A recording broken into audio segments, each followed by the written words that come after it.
you smell or perceive that when that occurred, that mace that came out? It takes a few moments for it to disperse, but yes, I was affected by that shortly after. And by your understanding and knowledge, was that in fact bear mace that you smelled? I would say so, yeah. And State's Exhibit 32. Immediately after the young woman is sprayed in the face with mace, is this the man who stepped up afterwards in Exhibit 32? Yes. Would offer State's Exhibit 32? No objection. Received. And were you able to see what he was holding in his hand at that time? At that time, no. Okay.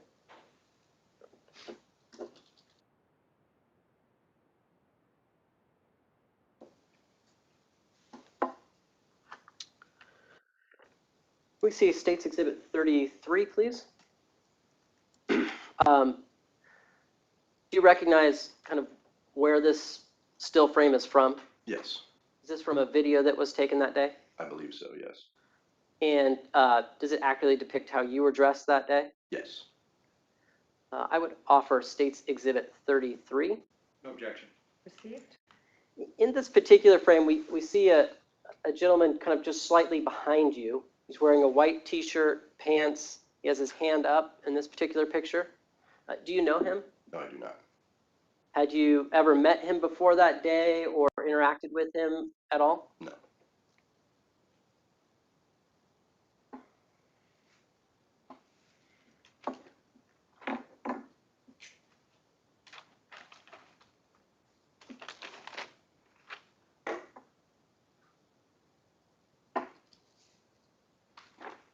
And you had earlier testified you've been paintballing, is that correct? Yes, I have. Do you wear protective gear when you go paintballing? Generally, yes. At very bare minimum, face protection.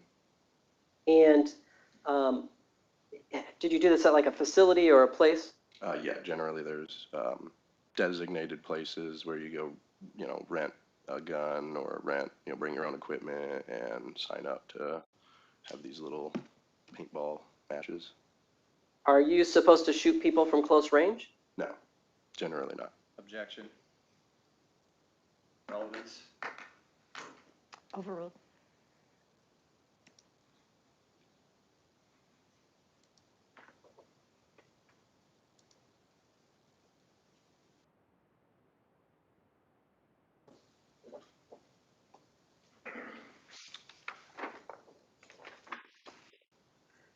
Go to State's Exhibit 55.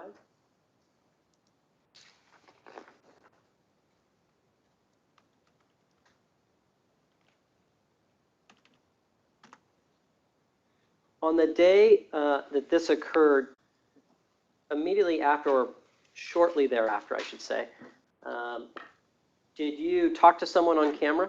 I did. And I brought it up. I'm going to hold on to it for a second. First, the state would offer State's Exhibit 55. Objection. I'm sorry, you said no objection? No objection. All right, received. Does that look like the beginning of that particular interview? Yes, it does. We would play that this time. From a friend, telling me that there was alt-right counter-protesters down here that's bear macing people and throwing gas grenades and shoot paintballs at people. So I came down here to see it for myself. I'm an independent journalist. I own my own company. I don't really do that for a living. I make music videos with my friends.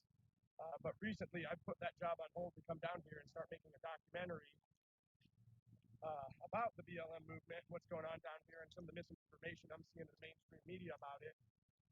And so I came down here to get the alt-right angle to see what these guys are about, how they carry themselves when they come to these protests. When we come down here, we come down here in arms. These guys came down here with knives, paintball guns, bear mace. I didn't see everything they had, but they had fucking riot gear and everything. Some of them even had military shit on their back, where clearly they didn't know. These guys are committing treason down here. They're attacking their own citizens. And so I come down here just to figure it out. They're down here, when I first got here, they're down here at the Justice Center. And they started to take off. So we followed them to make sure they weren't going to do that to anybody else. And I had them on camera the whole time.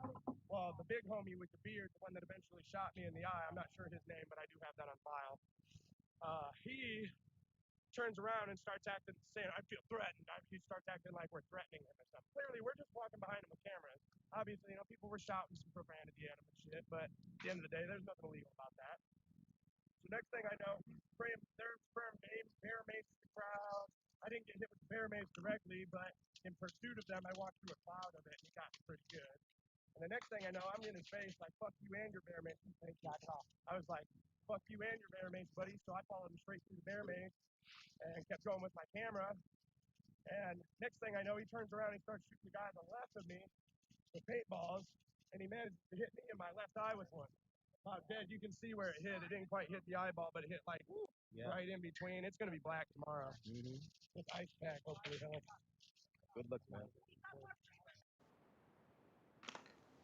What was it that you were holding in your That hand? was like a medical ice pack type situation. You break the little wafer in there, and then the whole thing turns cold. Were you using that for the injury Yes, to for your my eye? black eye. Okay. For the injury. You said that it hit you between the eyebrow, or you said between. What were you referring to? So I don't really want to speculate, but it appeared that that the initial impact was somewhere in between, to where it hit both my eyebrow and my eyeball at the same time, or shortly in rapid succession. Okay. And finally, if we can look at State's Exhibit 53. This time, State's going to offer State's Exhibit 53.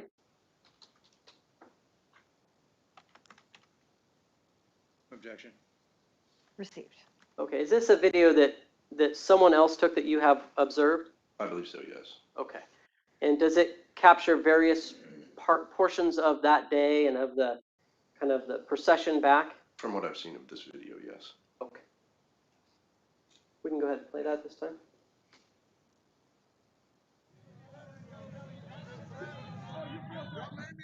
Go back to Texas, man. Go back to Texas.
Not today, y'all. I'm telling you, you're about to get mad.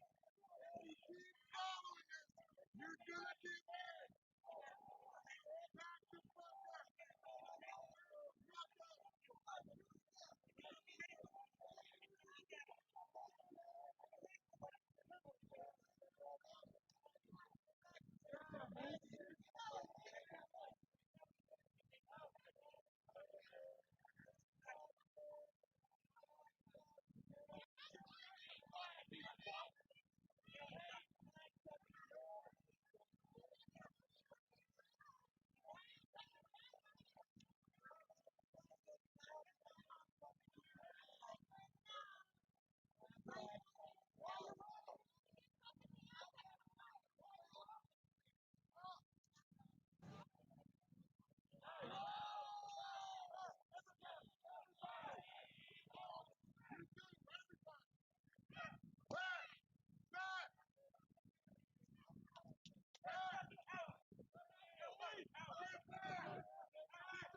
Mr. Red, just so the record's clear, on that particular exhibit,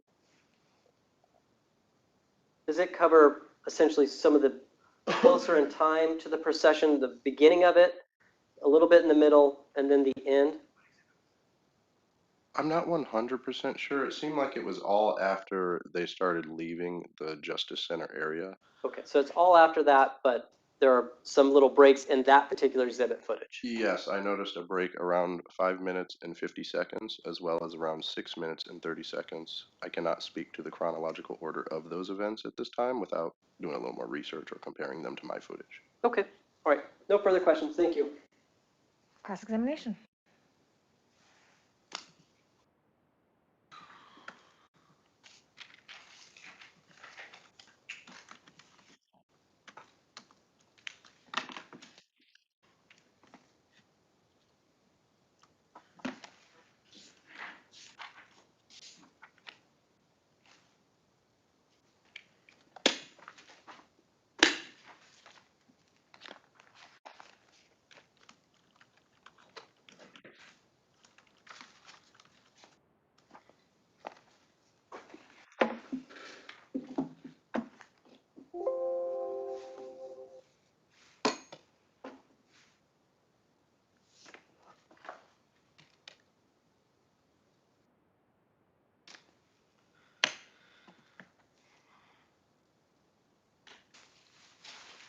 Good afternoon, Mr. Redden. How are you today? I'm doing all right. How about yourself? I'm doing well, thank you. My name is Joseph Westover. I represent Alan Swinney. Have you and I ever met before? No. Have we ever talked before? No. Okay. I do not have that many questions for you this afternoon. Okay. Okay. So I just want to start going back to when you got to the rally, it was already going on when you got there? Yes. Okay. And you stayed for about 20 to 30 minutes Before the move. before they Yes, left? I was there for approximately 20 to 30 minutes before the crowd started to move on the path that was shown previously on other pieces of evidence. Okay, you didn't see any violence going on? Not necessarily, no. There was, Bickering? yeah, Okay. Between the sides? yeah. Okay. People Ideological? got puffy chested or whatever, but otherwise I didn't notice anything absolutely criminal at that time. Puffy chested? What do you mean by that? There was an individual, I believe he was with the right. I do not know his name. I've never seen him before or since. He came out from the Justice Center steps and came out into the street where the left was at. And he started to, can I demonstrate, or I don't really know how to describe it. He just kind of put his chest out like this and was trying to it looked like he was trying to give people a chest bump, Okay. so he could kind of shove without using his hands. Okay, so when you went down there, you weren't necessarily going down there to participate, No. right? You were down there in your role as an independent journalist. Yes. And I just want to, let's dig into independent journalists for one moment. Independent journalist, essentially that means journalism that is not mainstream media, correct? Yes. It is not journalism free of any ideological slant. No. Okay. And if it wasn't already clear from the record, you are somebody who is ideologically to the left, correct? Yes. All right. Although even though you did not plan on participating, it wasn't the goal to participate when you went down there, you did, by the time the group was leaving and you were in the group that were following, you did consider yourself to be a participant. Define participation. You were with the group at that point. I was walking along with a group, yes. Right. Okay. So let's get back to participants. You were with the group, Yes. right? And that group was yelling things at Alan Swinney's group. Yes. And that's part of the group that you were with. Yes. You were one of the people that was yelling at Alan Swinney. Yes, I was. You were participating with that group that was following Alan Swinney. Once again, that would depend entirely on your definition of participation. Sure. What's your definition of participation? My definition of participation? Well, let's see. If I came down there to... And so I'm not asking for a hypothetical analogy. What is the definition of the word participate? to take part of something. Okay. Okay. And there was a group there that was following Alan Swinney and his group, Mhm. and you were a part of that group. I walked along with this group, yes. There was some consideration. Actually, just take a moment here. This one.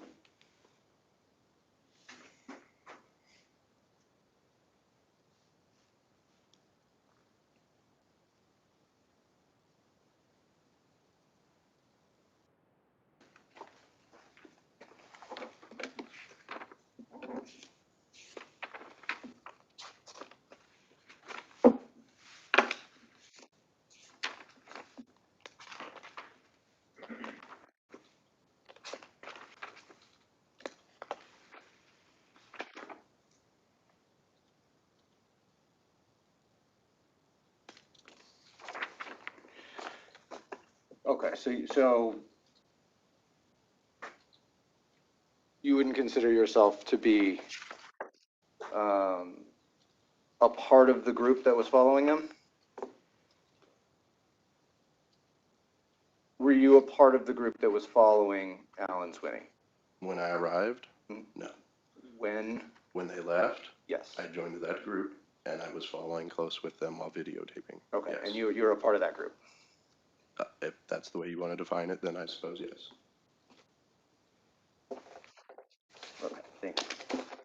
Now, we heard you we saw in the video, you made several statements on the video.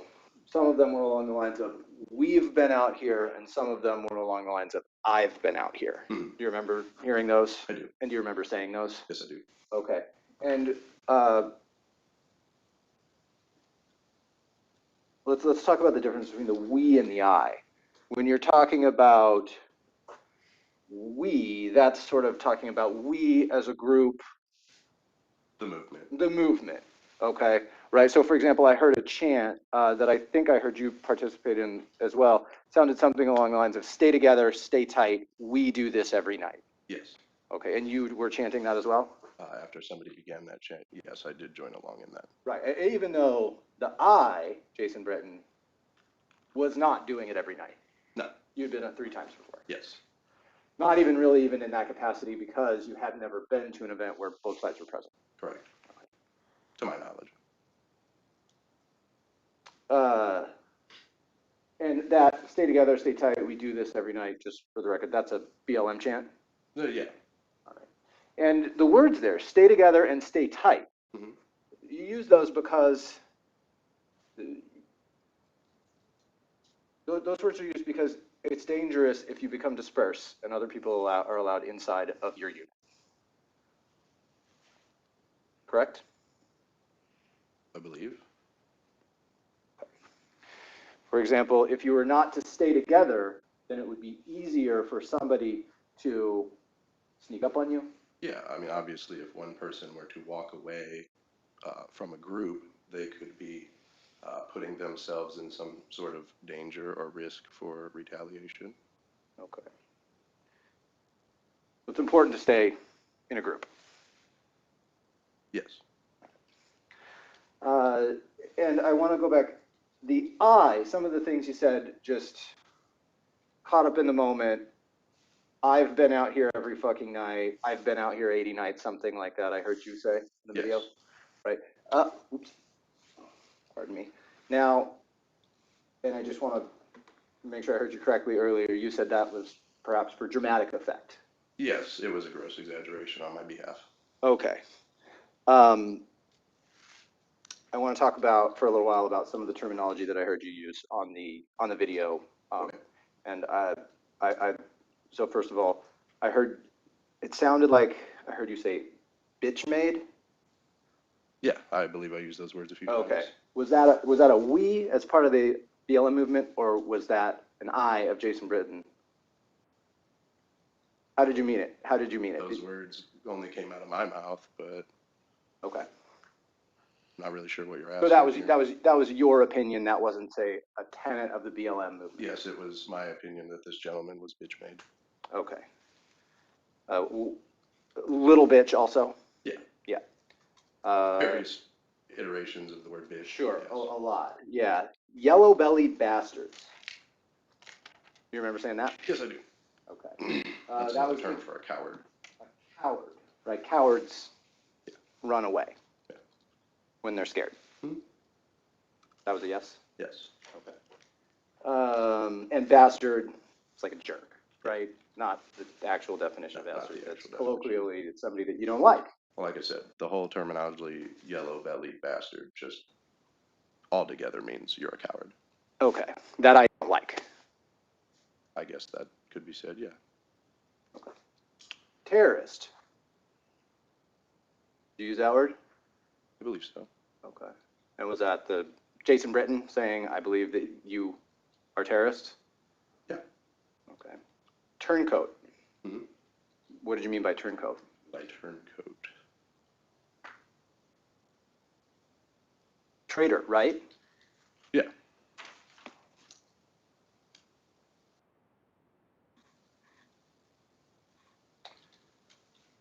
And again, that was the I of Jason Britton, Yes. not necessarily the we of Black Lives Matter.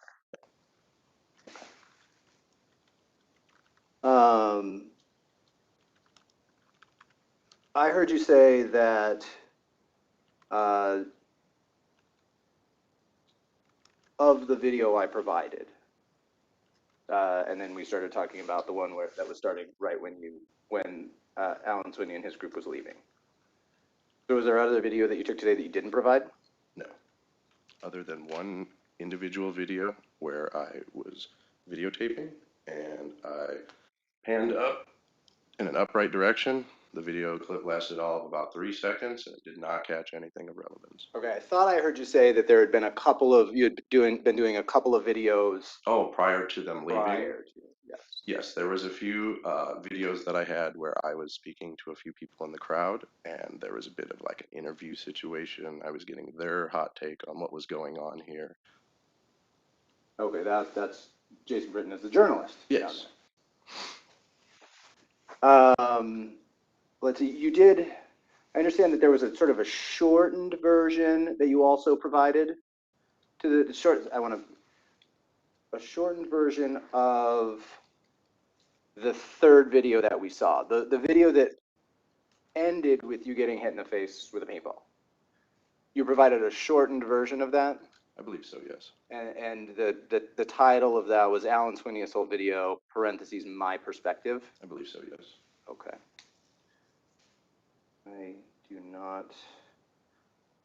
I don't necessarily need to show it to the jury, but if I were to show it to you, can you just verify that that's the video that you shortened and submitted? I can just go ahead and save time and verify that, yes, that is the video I submitted. I would really rather you look at it so that we're very sure. Is that okay? I'm 100% sure, but you can waste my time.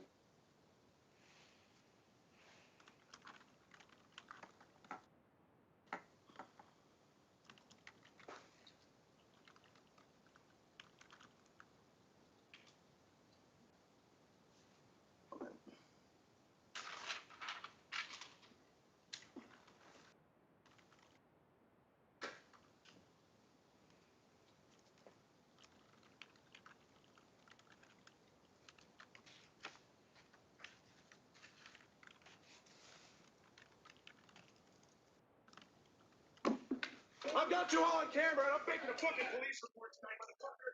Got it right there. Everybody else. You want to shoot at me? You want to shoot at me? You want to shoot at me? I'm way back here. I've got you all on camera, and I'm making a fucking police report tonight. I believe so, yes. You want to shoot at me? You want to shoot at me? That's the end of the. Yes. So I would offer that video as defense 201. No objection. Okay, Steve?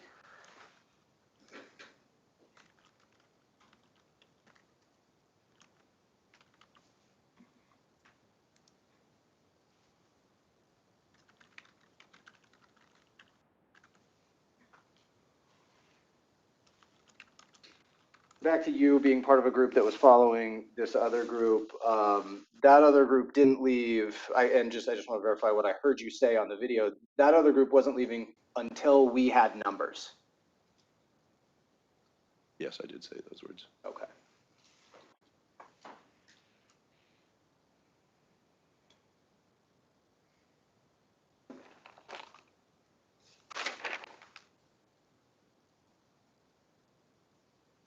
Can I see states 33 on the board?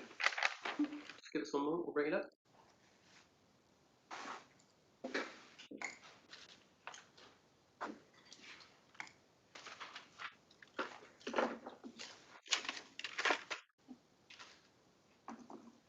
It's up there now, Mr. Winsor. Thank you. Can you review states 33, please? You've got it in front of you right there. There's an individual on the far right of that with his arm raised in the air. Yes, That's who Alan Swinney was shooting at. I don't know that. That person was to your left. That person was to my left. And on another, when you gave the interview in the park soon afterwards, you say Alan Swinney was shooting at somebody to my left. I did say that in the video, yes. Okay. So you can't say for sure, but that is a person that was to your left. Did that person get hit by Alan Swinney's paintballs? Yes, he did. Okay.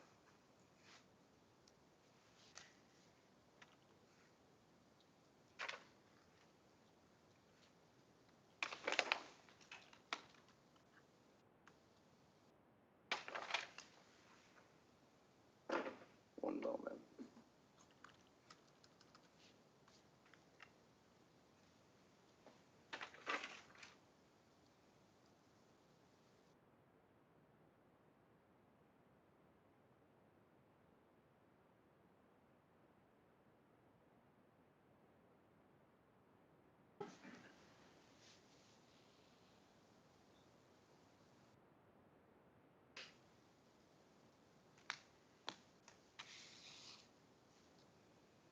That lawsuit against Mr. Swinney, that's still an active lawsuit, correct? Yes, it is.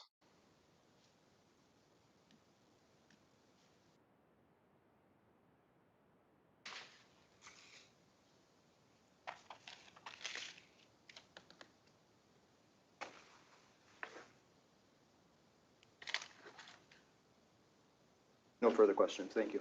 All right, thank you. Any redirect, Mr. Doctor? Yes, just a moment, Your Honor.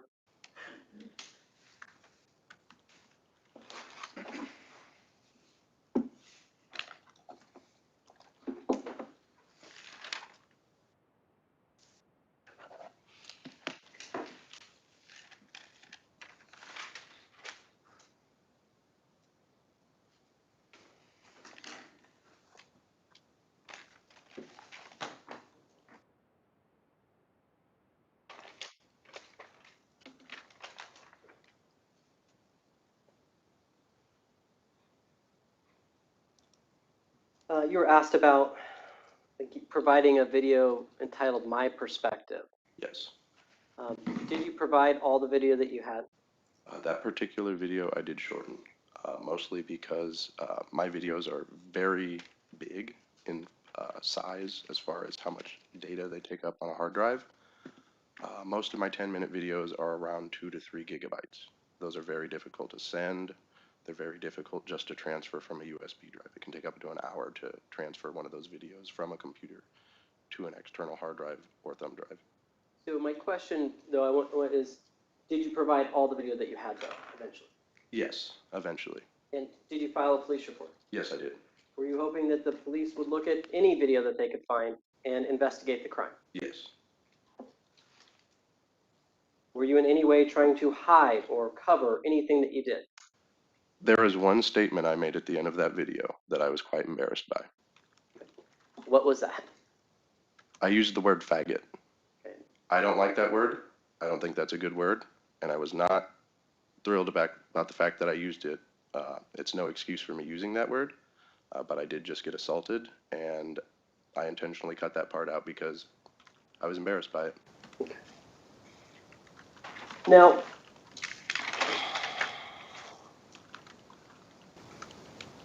you were asked about this issue about until we had numbers. Did all the people who came to the Justice Center, were those all following along with Mr. Sweeney's group?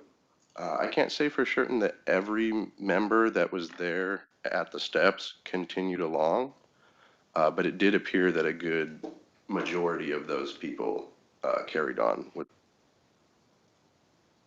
And you were asked about this person to the left of you, Yes. and you were asked if that was who Alan was shooting at. Do you believe he was shooting at you? It's hard to say for certain. When I've went back and looked at the footage myself, there is a part in that video where it does appear that he may have changed targets very briefly from the man on my left to me and then went back to the man on my left. So I can't speak necessarily for certain as to whether Swinney shooting me was an accident or not. But it is very possible, just based on what I've seen in the footage, that it may have been intentional. Okay. Either that or he's got a really shaky aim. You were asked about using the statement terrorist. Yes. What did you believe he was terrorizing people? I did. At that point, yes. No By further- that time, I had already witnessed paintballing and bear macing, and I don't know if those words accurately describe Alan Swinney, but they were the words I chose at the time. Okay, no further questions. All right, thank you, Mr. Britton. You may step down.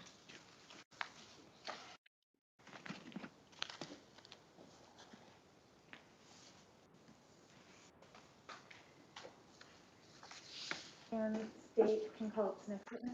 I'm gonna hand those right forward. Sure, the state would call Katrina Endley.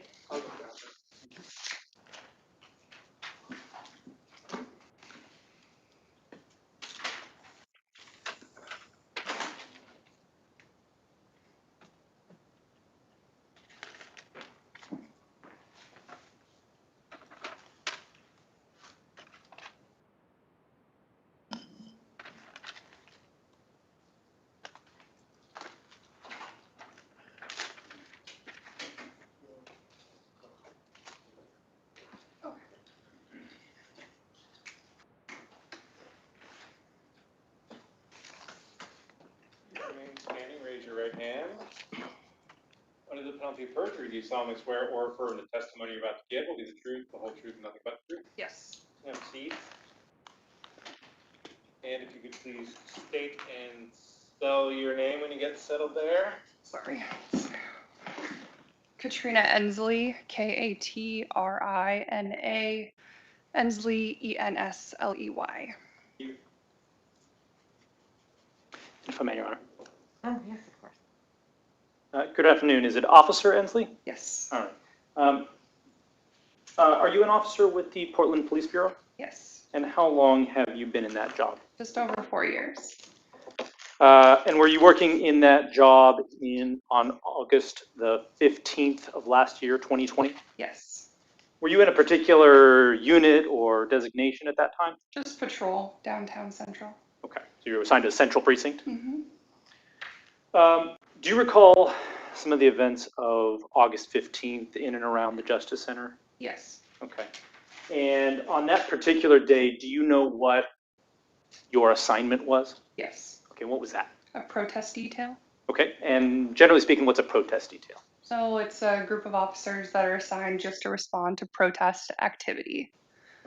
So if a call came in, a police report came in Correct. from somebody in the community, you would respond and take a Just report? protest related. Just protest related. Where were you physically located on the afternoon of August 15th? So I started upstairs in just our Justice building. We were above looking out over 3rd Avenue, the Justice Center side, and we were watching a large group. And then when we would get dispatched, myself and another officer would get into a car and go and respond. Okay, so you're physically in the Justice Center, some floors up. Do you know roughly how don't- many? It was either the 11th or 13th floor. It was up there. And are there, at that location in the precinct, are there windows that allow you to look into Chapman Square? Yes. Okay, and that's where you were observing what was happening? Yes. Generally speaking, what events were occurring in front of the Justice Center that you observed from that location? So there was a planned event happening. There were 2 different groups that were there. One was on the Justice Center side, and then the other side was in Chapman Square. That's where they started. I started around noon that day, and so we just observed the groups kind of going in and out of traffic, crossing 3rd Avenue, talking to each other, and then they would separate, and then they come back. So it was just kind of like that until we get a call. Okay. Eventually, did you see if any of the members of the I guess, the group that had planned a demonstration that day break off from the main group at the Justice Center? I didn't physically see it because I got the call. Okay. So. So I guess that leads me to, did you eventually receive a call and respond to meet Mr. Jason Britton? Correct. Okay. Had you ever met that person before that day? No. How did the information that Mr. Britton wanted to speak to an officer come to you? Through dispatch. Okay, so presumably a call to dispatch that was routed to you to Correct. respond. Yes. Okay. And did you meet with Mr. Britton? I did. Do you know, doesn't have to be to the minute, but roughly speaking, how much time went from when a call came into dispatch from Mr. Britton to when you actually met with him? Yes. It was just over 30 minutes. And where did you meet him? 5 in Washington and Southwest Portland. And how far is that from the Justice Center? Justice Center, it's at 3rd and Main, so 2, 3, 4, like 5 blocks. Do you recall anything about how he appeared that day? I mean, he had an injury, so we talked about that. Where was the injury that you observed on his body? Left upper eye. Okay, and I want to show you what's been previously admitted as State's Exhibit 30. Oh, okay, it's right here. Excuse me, 28.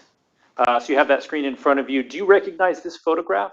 Yes. And do you recognize what it's depicting? Yeah, his eye injury. Okay, so that's Mr. Britton? Yes. And is that how it appeared to you on that day? Yes. Okay. Can we approach you for a moment? Yeah, let's go in there.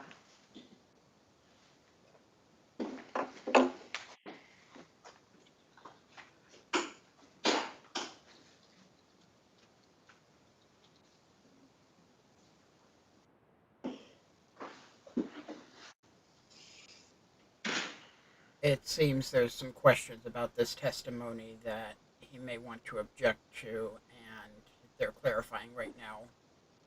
This is what they call a sidebar. And yes, Alan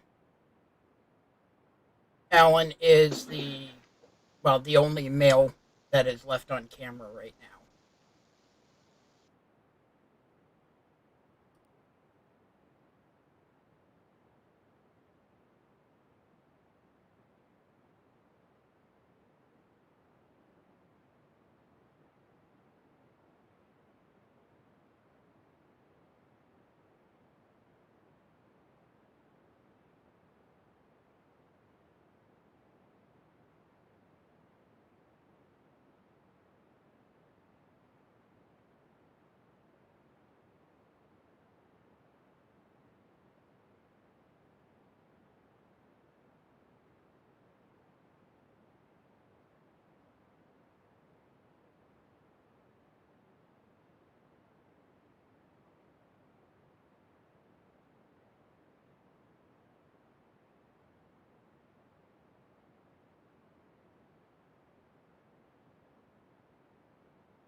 Thank you, Judge.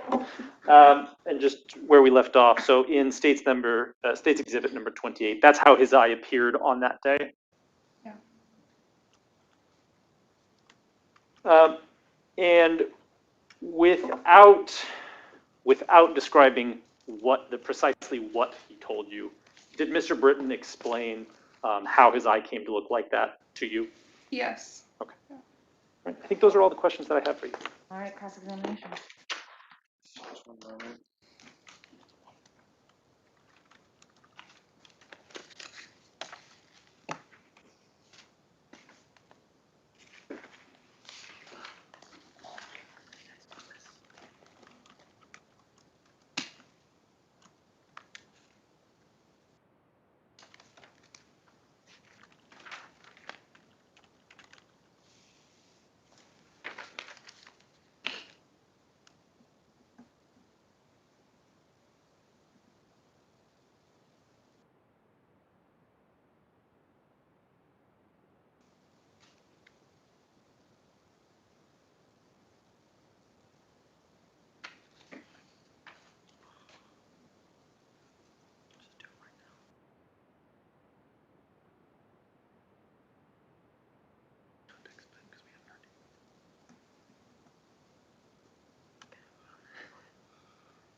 Good afternoon, Officer Hensley. How are you today?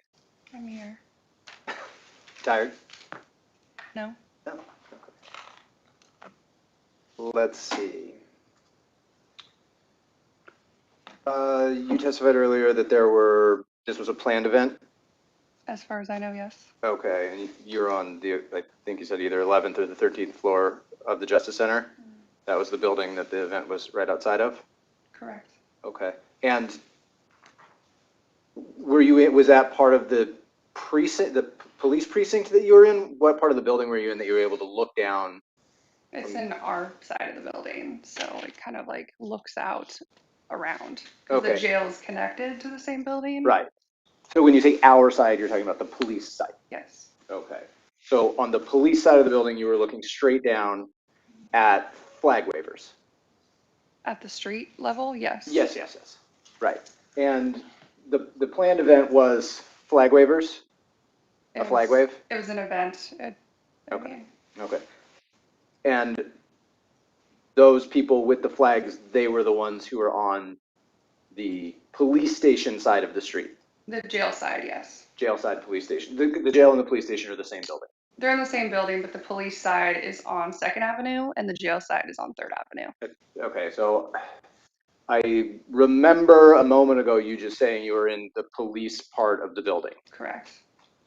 We share the same building, so it's split. So above us, above like 15 or 16 floors, there's the jail. Okay. But you were on a police part of the building? Correct. And you were looking down at 3rd Avenue? Correct. Okay. And there was another group that showed up? That was there. They were already there when I arrived. They were already there when you arrived? Okay, and what time did you arrive? Around 12 o'clock. Okay.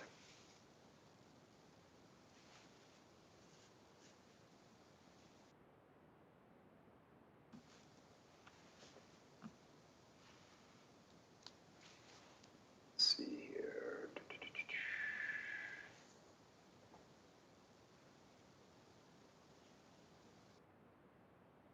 Did you see any interactions between the two groups during the time that you were watching them? Yes. What did you see? They were yelling at each other. They had a bunch of signs. Both parties did. It was mostly yelling at each other, and then they would kind of make contact pretty close to each other, yelling in the street on 3rd Avenue, Okay. and then they would separate off again. Okay, did you see anybody deploy mace? I believe I did. Both sides? Yes. Right. Objects thrown back and forth? I don't remember. If I were to, did you bring your police report today? I did. If you were to review your police report, could that I potentially? can look. I can look if you'd like. Do you have any independent recollection of this? Not the throwing piece, no, just the spray. Okay. That's sufficient for me. Thank you. I don't have any additional questions right All now. right, any redirect? Just one over. Wait, can I ask one or two more questions? Sorry. When the flag wavers left, they didn't leave in one big group, right? They split up into individual groups and sort of went their own way. So there were multiple times that people split off. Okay. So there wasn't just a singular event where they all separated together. So when I get the call, I just leave. So there has been people separating before and after probably I left. Okay, so it wasn't all ready, okay, let's go. It was, hey guys, see you later. Some would leave, and then maybe another group would leave at a certain point in time. Correct. Okay. And you did see the Parkside folks, you saw them following the other group? No, I just went to my call. Okay. And the call, that was, you met Mr. Britton when you Correct. called? Mm-hmm. Did you have to wait around it at all for him? How long did it take once you arrived to meet him? Almost 30 minutes. And why did you have to wait so long? Because he refused to get out of the immediate area where all the protest activity was. Okay, no further questions. Any redirect?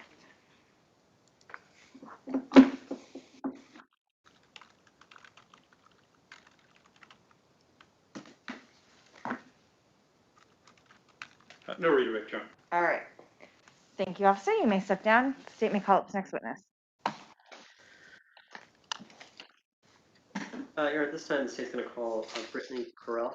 It's going to take me just a moment to bring her up. I don't know if. Do you want to do it right? You want to do, I mean, just because of the way we have the witnesses with COVID, it just takes a moment, Aaron, that's all. Well, I know, so just, you know. I'll go as quickly as I can.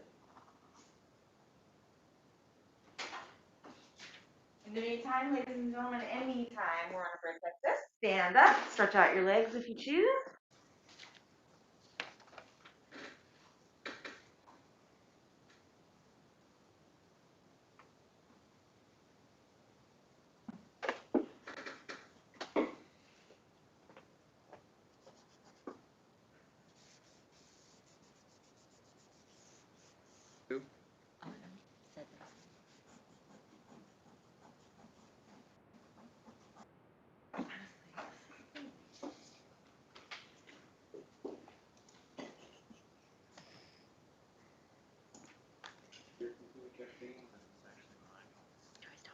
Oh.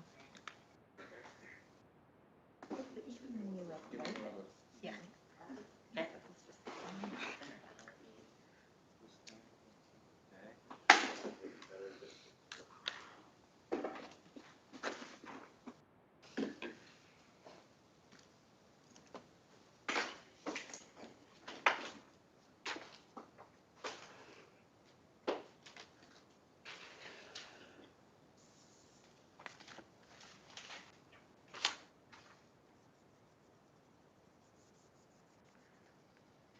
Yeah.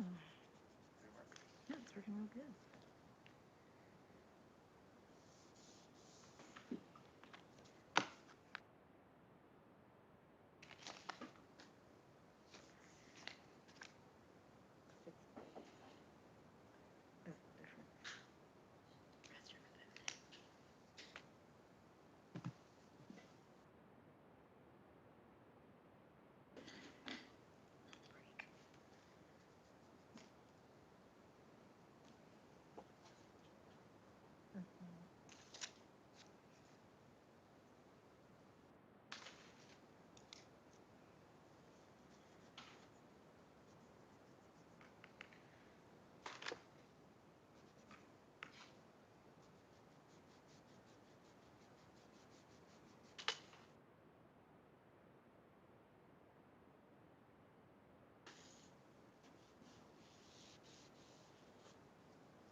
Go around by the chair there, remain standing for a moment.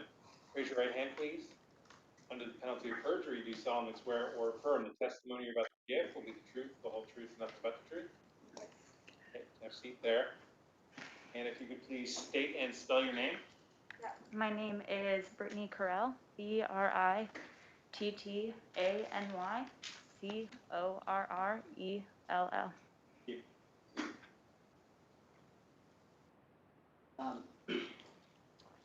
Good afternoon. Ms. Carell, can you tell us how are you currently employed? I am a web developer at a company called Go Overseas. And is that how you were employed back in last year in August? Yep. Sorry, let me get this out here real quick. And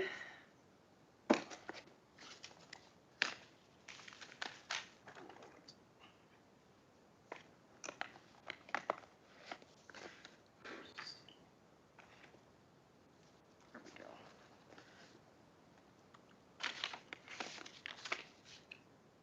Okay.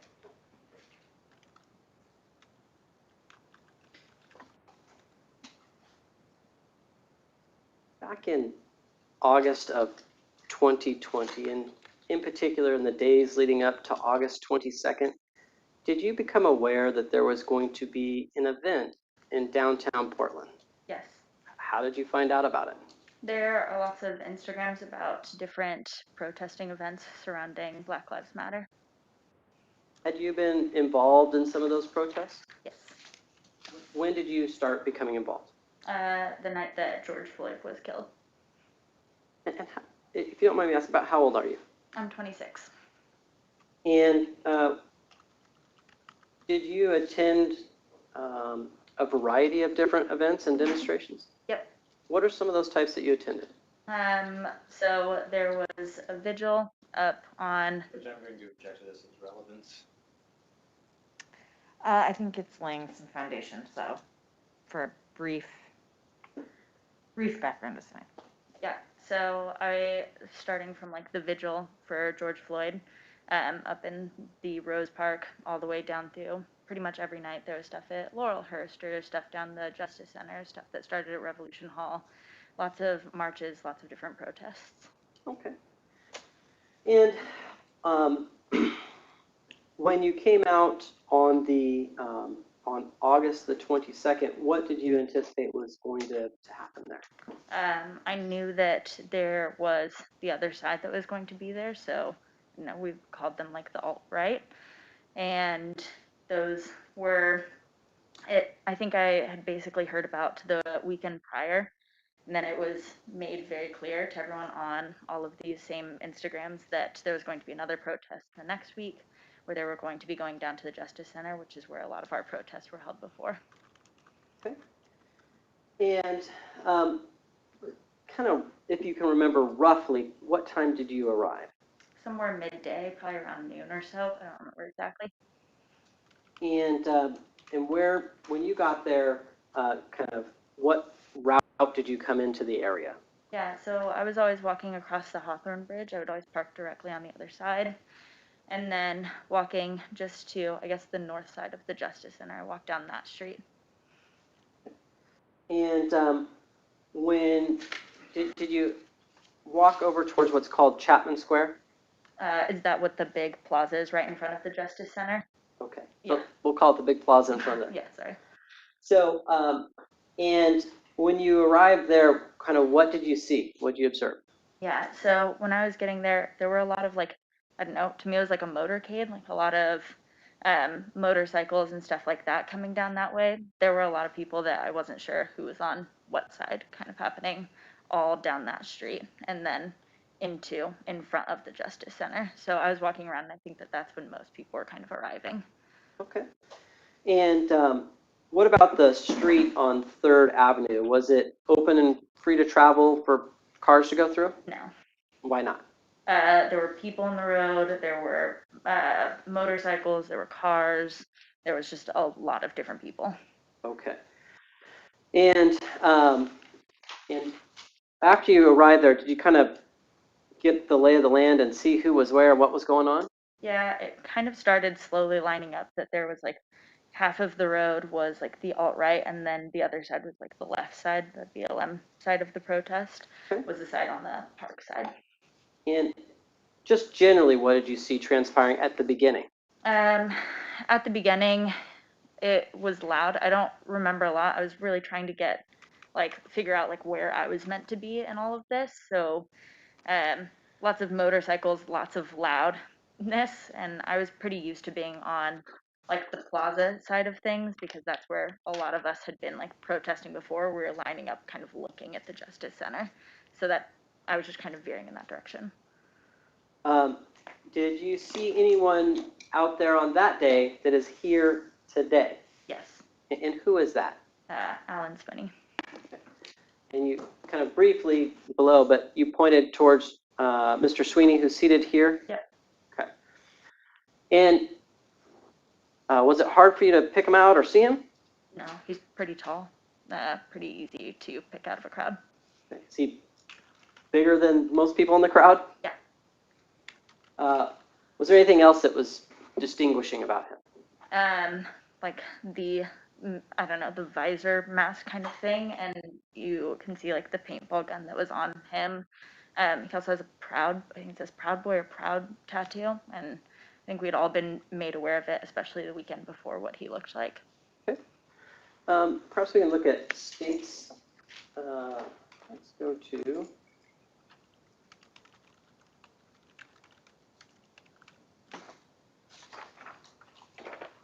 how's that working?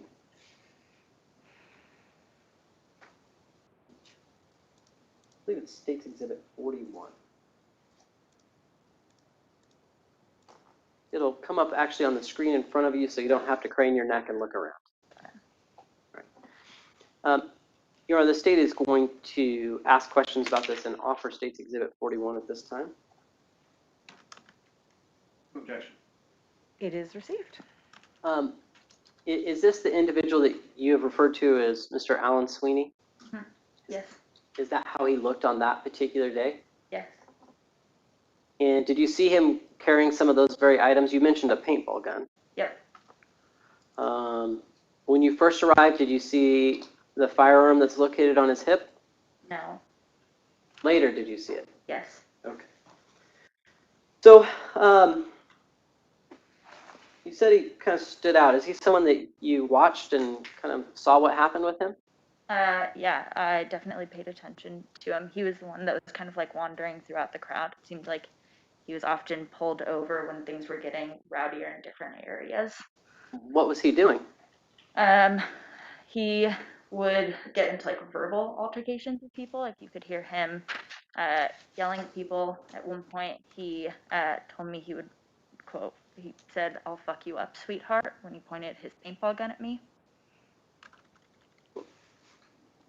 What did you do or say to him prior to that? Yeah.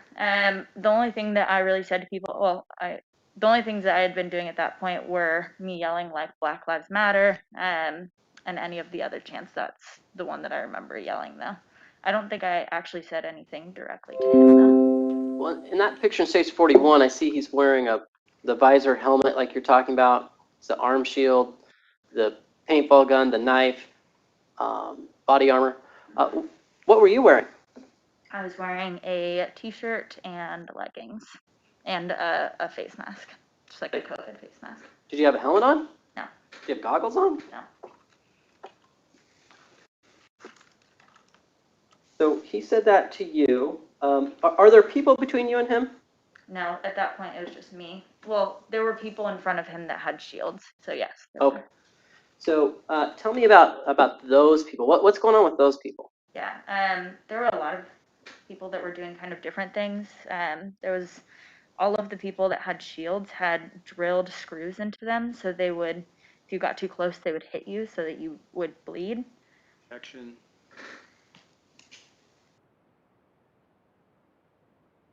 Oral 4-3.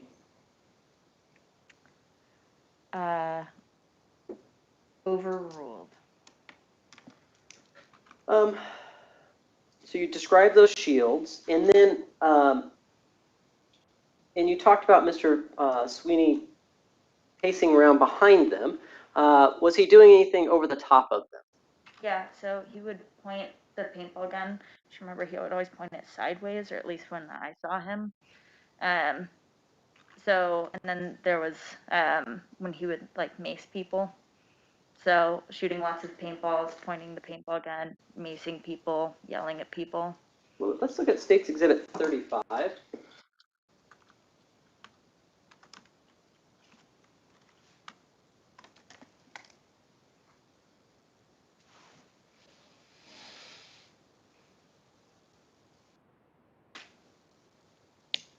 And you had just described kind of pointing it sideways. Does State's Exhibit 35 exhibit what you were seeing? Yeah, I think I'm actually right in front of this. Okay.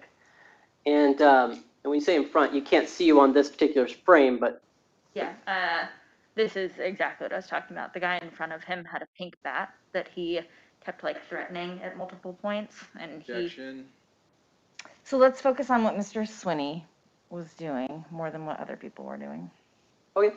Are these the shields that you talked about? You can see just kind of the top of them right there? Yeah. Okay. And from this vantage point, we see the gun point over the top. Was this where Mr. Swinney was, and did you see him shoot the paintball gun? I saw him shoot it multiple times. I don't remember every single time that he was shooting paintballs. Okay. And when you first arrive, what's going on as far as, I mean, obviously, I'm going to use some broad terms. There's a left side, BLM. There's the right side, which is Mr. Swinney's group. Like, are there people on the left side that are either throwing things or doing things to start off? I don't know where it started off. There are definitely things going both ways. Okay, both ways. And as you're watching, what is Mr. Swinney doing? He was just pacing around. I don't know exactly what he was doing right at the beginning, though. Okay.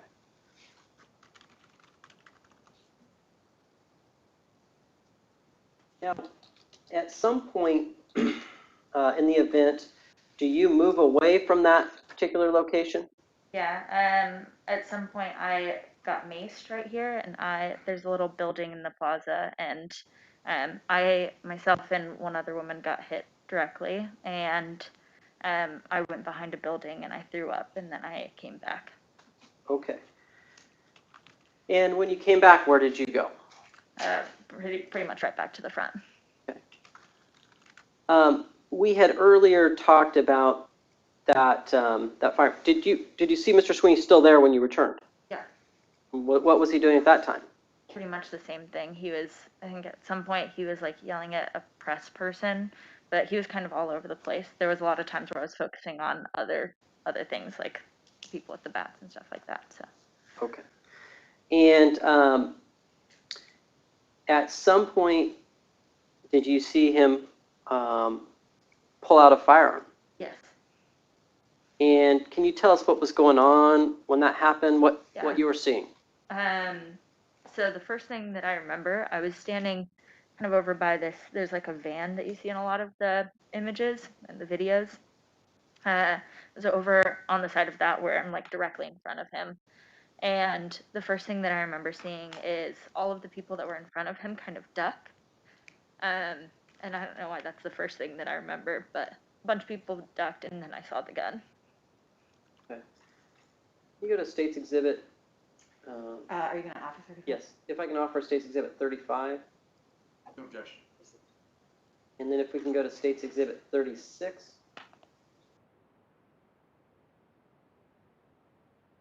Does this image capture what you were just describing? Yes. I'll offer State's Exhibit 36. No objection. What'd you do when you saw that? I don't remember exactly what happened. I just remember like I was scared, and so I think I just like panicked. A lot of that piece of like what I did next kind of a little bit lost my memory. I just remember like finding my friends, and I don't remember if I ran. I don't remember if I crawled. Like I just remember being afraid, and then finding some of the people that I knew were there. Was the gun pointed in your direction? Yes. Were you afraid for your life? Yeah. State's Exhibit 37. Does State's Exhibit 37 depict, just from a slightly different angle, what you're talking about? Yeah. It will offer State's Exhibit 37. No objection.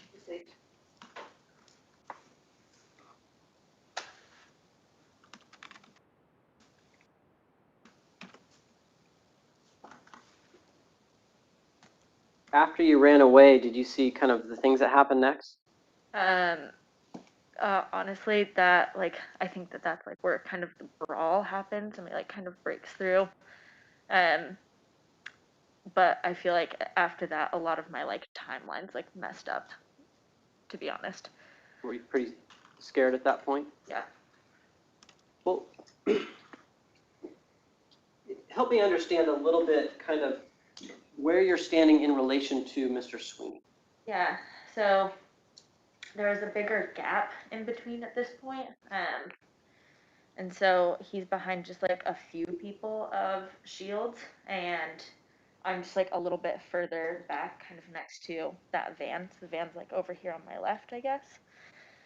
And I'm like further back towards the curb. We were like initially when things started a little bit more in the middle of the road, but I don't know, the gap got bigger and bigger over time, I guess.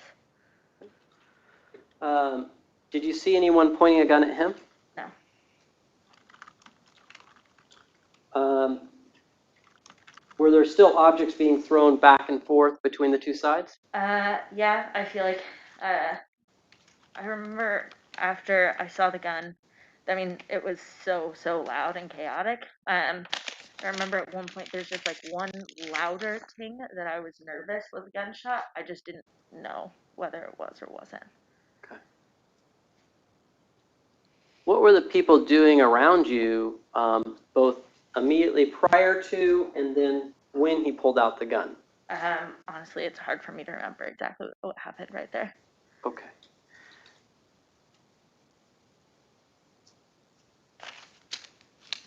Was there anyone immediately running at him or charging him or anything No. of that nature? No, not from what I remember now.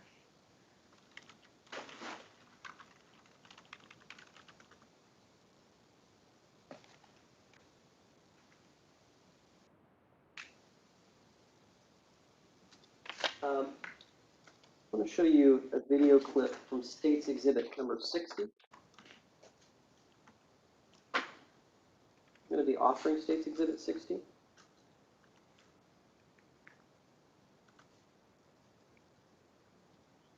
Certainly. Look at it on my computer really We'll just hold on that before we play it. No objection. All right, it's received.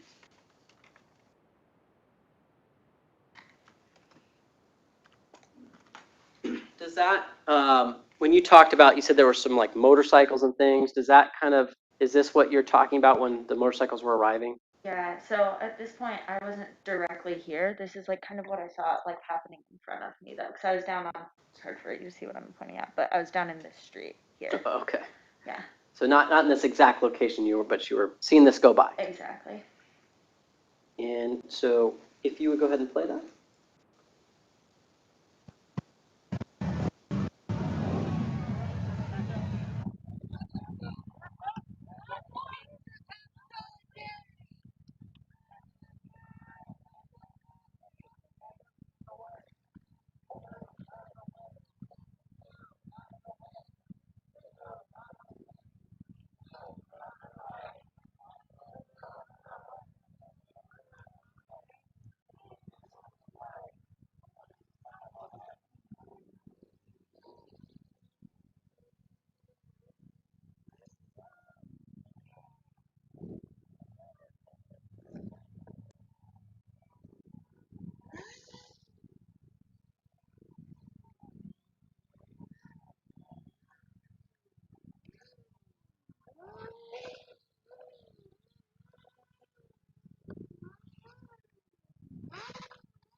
Essentially, is this how they arrived?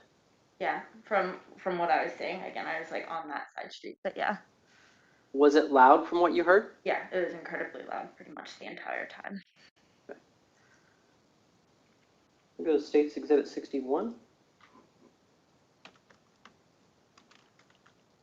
I'm going to offer State's Exhibit 61.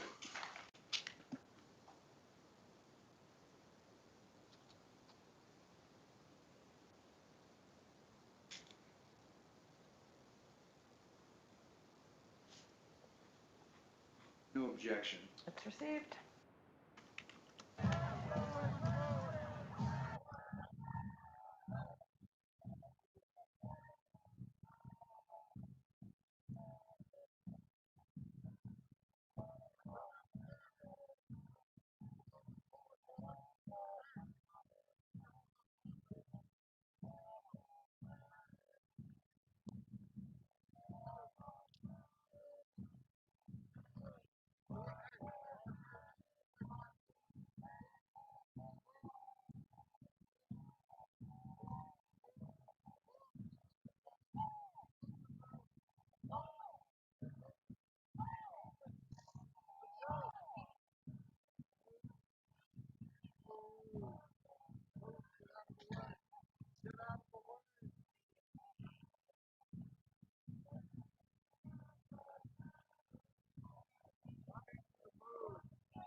offer State's Exhibit 62.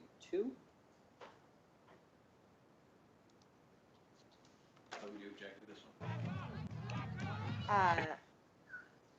Okay.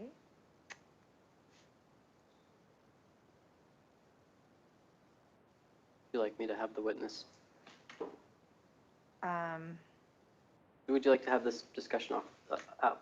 Yes. Ladies and gentlemen, we're going to take a break.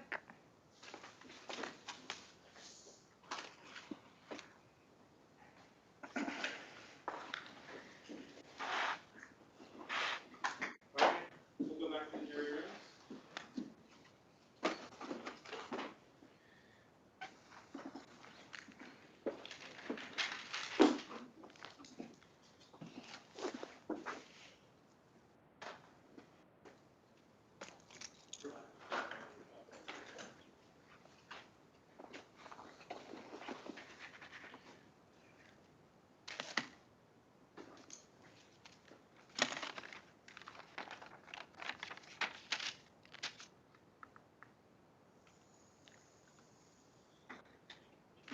Right, what's the basis of the objection? You can go ahead. Foundation. Okay. Sure, we can have the witness watch this and then Okay. have her talk about the foundational aspect of it. All right.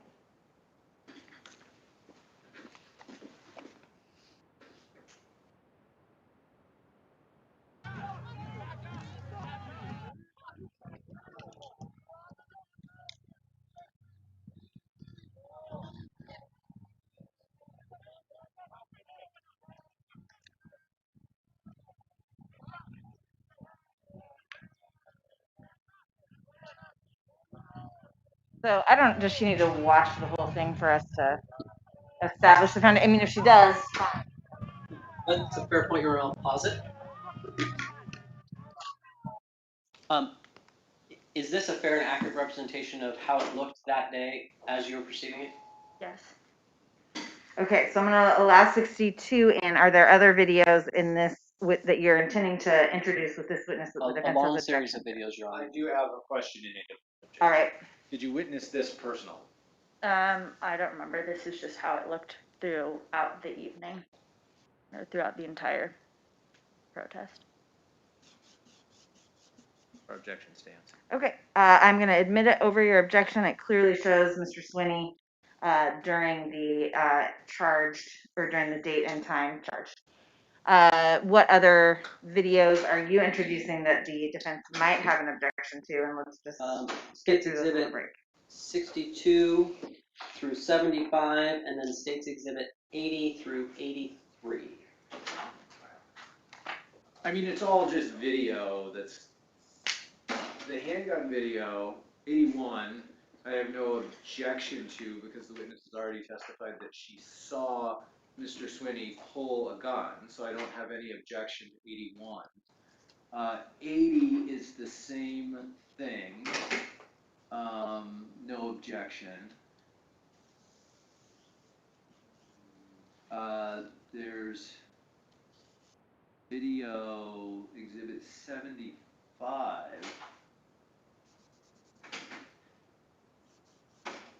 So I guess I'll just keep my objection. I'll remove my objection to 80 and 81 with the understanding that Your Honor is going to allow the remainder of them in. And Your Honor, I apologize. The one video that would be offered probably through Ms. Stewart is video number 70. Yeah. That one is the one that she saw. But other than that, these would be the ones that I would offer from. All right, so they're from that day.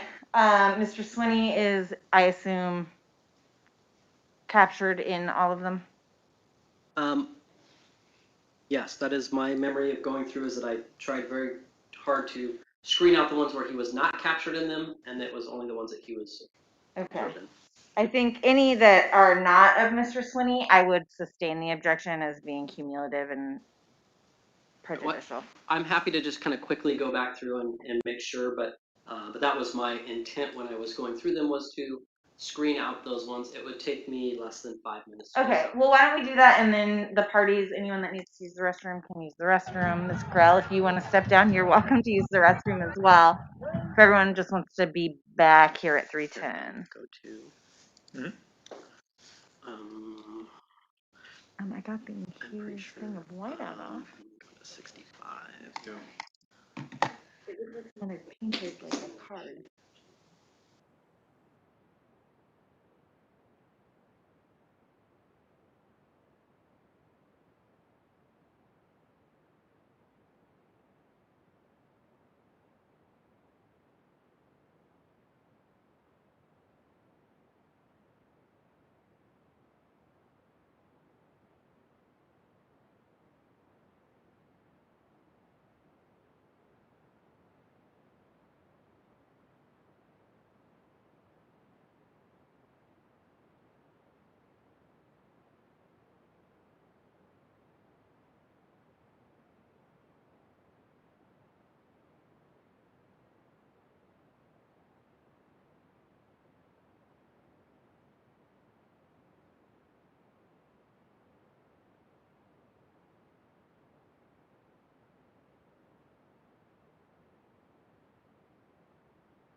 It should just be a few minutes yet.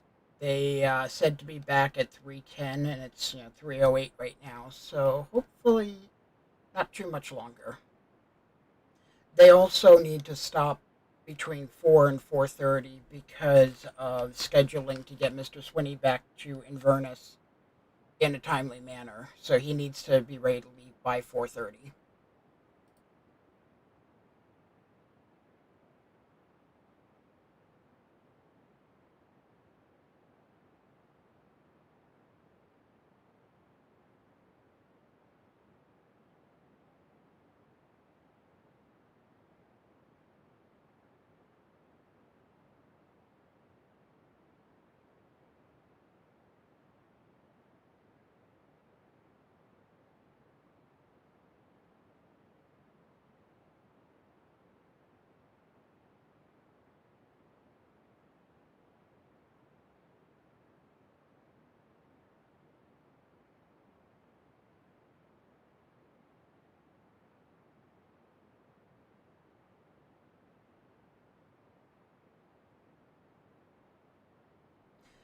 I think it's really only been like one break between start and lunch, and then the break that we're having right now. Witnesses do take a little bit longer to get because of social distancing. They're not like just right outside the courtroom. I guess, they have to go somewhere else to get them.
Top 50. You know, on Monday I was testing the stream software playing a game, and I was using audio that was supposed to be claim free, Okay. and Facebook And blocked a Mr. half Lincoln to hour. offer State's Exhibit 62. All right, it's received over this defense objection. We can publish that at this time, please.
State's Exhibit 63, the state's going to offer at this time. Okay.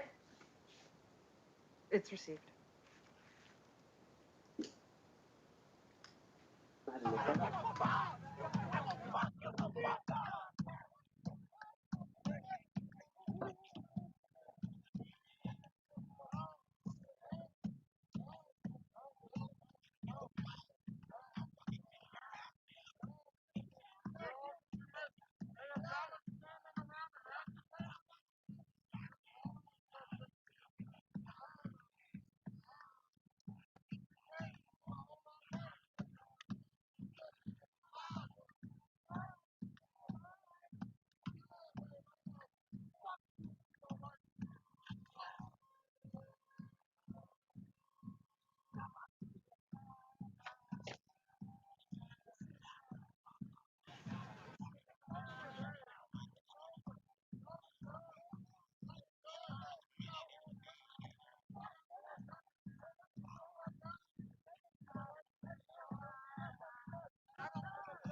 State 64.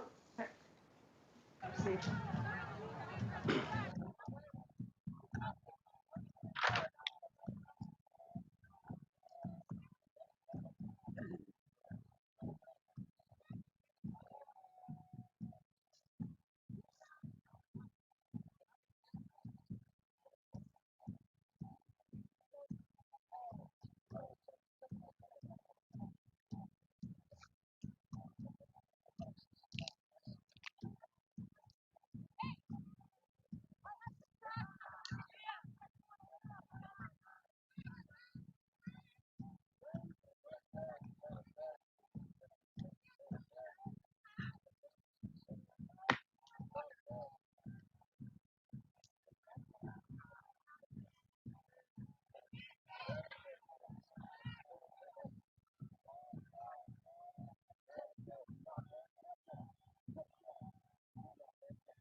And then State's Exhibit 71.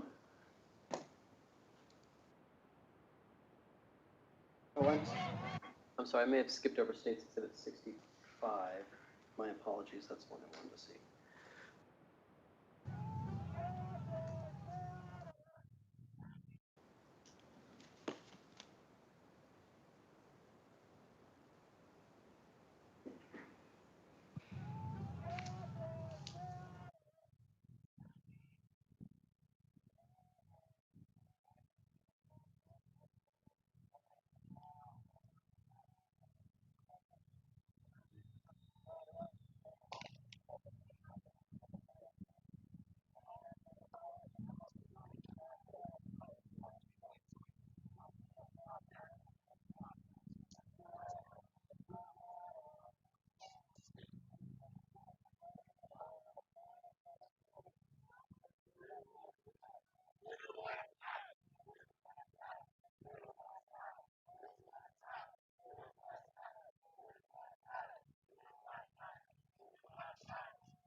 Can you back it up to the 50-second mark, please?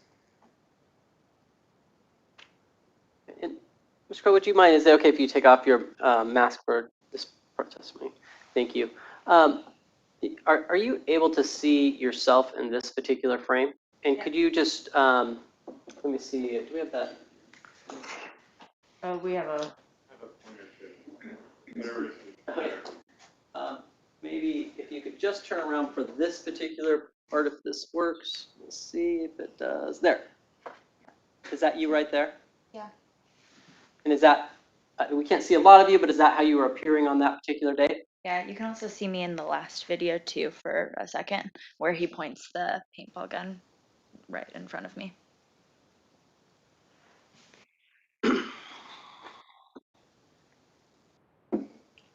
We can continue playing.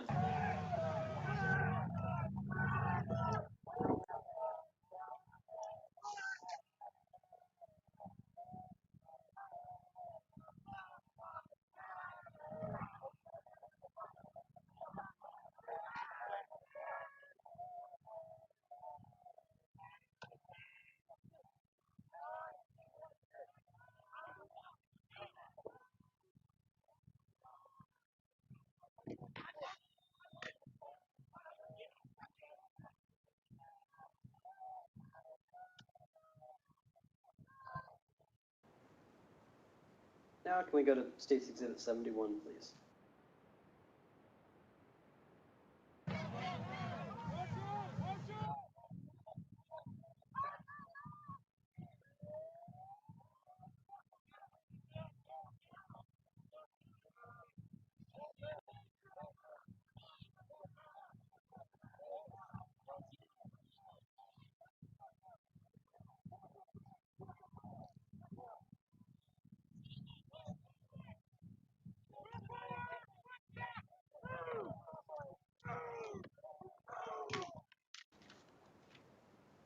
Did you observe that type of activity that day?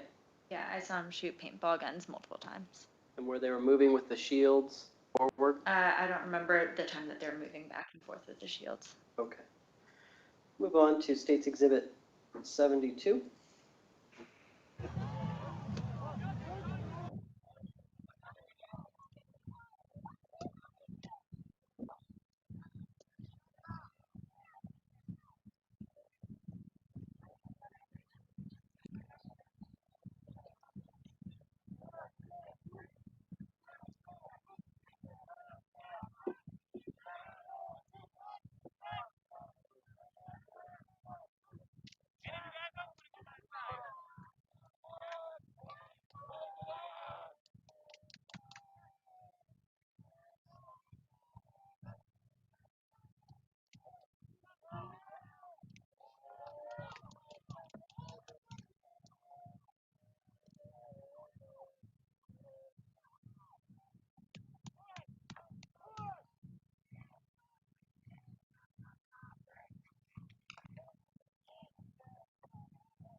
State's Exhibit 73, would offer it as well. I think these were all, let's just say I've received all of them. Okay. State's Exhibit 73, can you please play this one?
'74.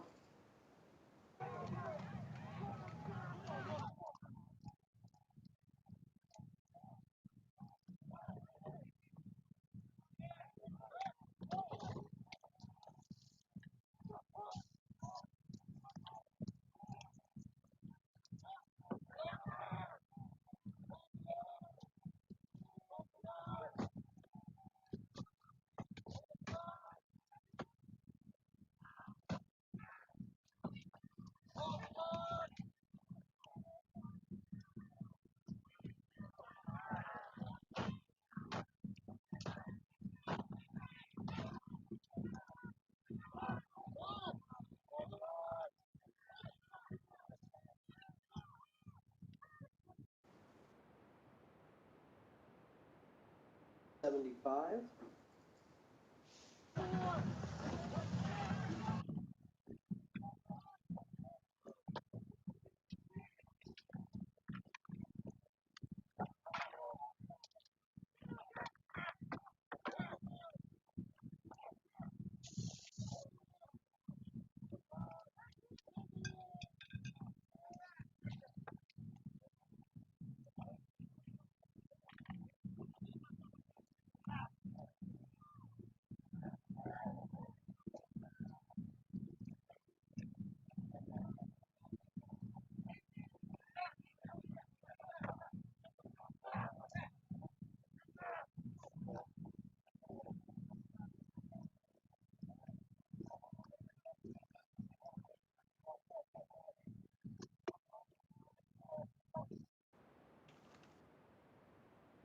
At this time, Ms. Grohl, I'm going to show you State's Exhibit number 80. And when we're done, I'm going to ask you a couple of questions, okay? Are you doing okay? Yep.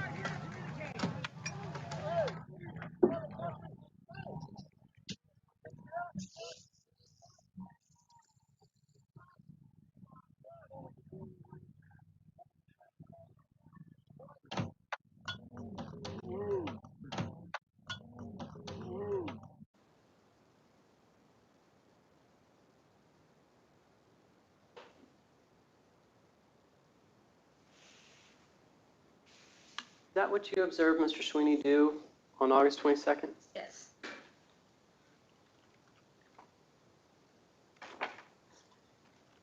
Go to State's Exhibit 81.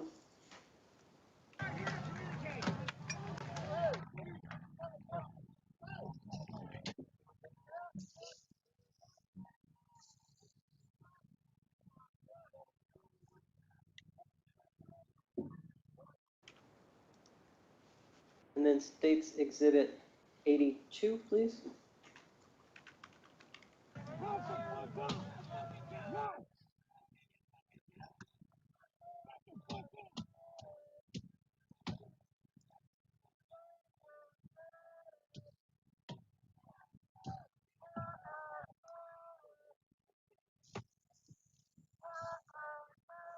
Pause the video.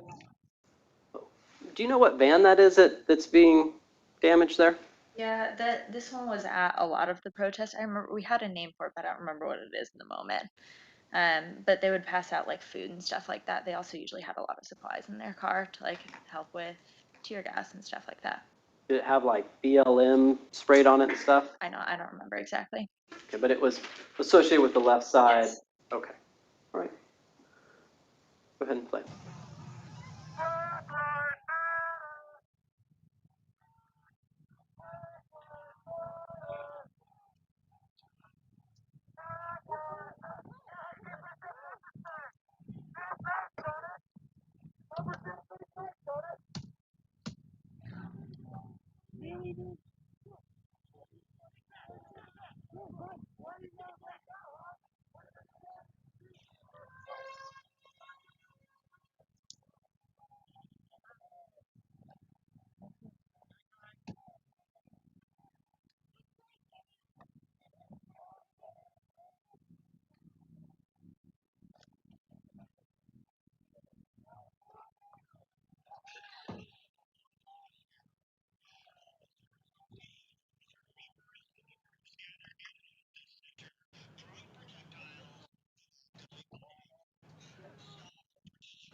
Now, do you remember kind of how long this stuff was going on for? Honestly, no, it felt like forever, but I honestly don't remember how long it actually went. Can you just kind of generally describe how it ended or spread apart or what happened? Yeah, so you can see kind of people start like breaking out of the shields, and that's where like I think the chasm like started to get a little bit bigger between the two sides, and we start getting pushed further back into the plaza. So you see like a lot of these videos start to get further and further back into the plaza. And then all of a sudden, the groups kind of shifted, so we were we were like perpendicular to the curbs at some point. And then you can see like a group of umbrellas and shields. I think it was actually just umbrellas on our side and shields on their side. And then there's like people kind of throwing things back and forth, and there's people yelling at each other from both sides. And then it slowly we like pushing them back and out towards like outside the Justice Center down south, I guess. And then once they kind of left that area, did that essentially end kind of the push? Yeah, pretty much. I think at that point, I wasn't involved in.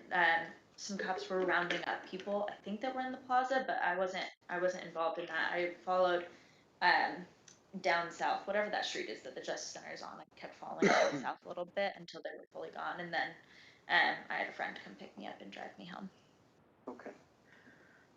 I want to ask you about, we can certainly see through those videos the people on the right side or the alt-right side, but we can't see the alt-left side necessarily. Were there people in like black blocs type clothing? Yeah. Okay. Were there people, this is a mid-August day in Portland, sunny from the video, were there people in t-shirts and shorts? Yeah, some people were. I know my friends showed up in like t-shirts and shorts when they showed up later. Okay. Were there people that had kind of the basic COVID mask on? Lots of people. With no like goggles or helmets or things like that? Yeah. Did you see people either get shot by Mr. Swinney with a paintball gun or have paintball marks on them, things of that nature? I saw people with paintball marks, but I didn't see anybody specific like get hit, like track a bullet from his paintball gun to a person. Okay, you weren't doing like this. Yeah, then, yeah, like it back was and forth with your a head. lot of when you hear a paintball gun is like move out of the way or duck or make yourself smaller. Okay. Were you afraid that day? Yes. What was making you afraid? It's an incredibly chaotic event, and I think we were all prepped for. We'd all seen the videos from the weekend before. I think that the riot is very well known for being pretty. Well, let me ask you what that day was making you afraid. Yeah. So having somebody say, "I'll fuck you up, sweetheart," and then pointing a paintball gun at you, and getting maced, and seeing him pacing back and forth, hearing lots of people just try to scare you with tasers. So you can hear throughout all of the videos, you hear people like clicking tasers, and multiple points I had at people's shields, just like shoving me. And at the end of the evening, somebody threw, in my head, it's a firework. I don't actually know what it was, but it hit my side. And it's when we were kind of like, again, perpendicular and moving out. Objects to this is 404,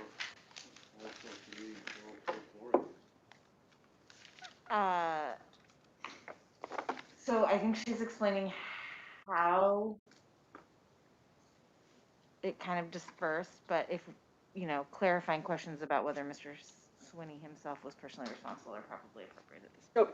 Okay. What are the things that Mr. Swinney did that made you feel threatened or scared? The biggest one is just having, the "I'll fuck you up, sweetheart," and pointing a gun directly at me with it being like this far away from my face. And just because I want to be very clear for the record, is that a paintball gun? Yes, that was a paintball gun. Okay. Yeah. And certainly that was one piece. Were there other things that Mr. Swinney did that made you feel afraid that day? Yeah, him with, he consistently was pointing his paintball gun. He was consistently macing people. I did not see him mace specifically. I saw him pull out his mace and say, "You're all done," and later got maced in very much like that same setting. I don't know who it was that maced me. My recollection is that I tied those two together, but obviously I don't know. It's like finger hitting the trigger and like watching it go into my eyes. Okay. And what about the firearm piece? Yeah, and then basically moving into like, again, all I saw was all of these people duck, and then seeing the firearm, and then you hear like a lot of little, obviously there's a lot of chaos, but then you hear like multiple bangs. I'm assuming now that was rocks, but in the moment there was one where I was like, I don't know what that is. That is all I remember from that like specific piece of it. And was the firearm pointed in the direction of other people? Yeah, there was a bunch of us there. And that includes you as well? Yes. Were you afraid that you would be shot? Yes.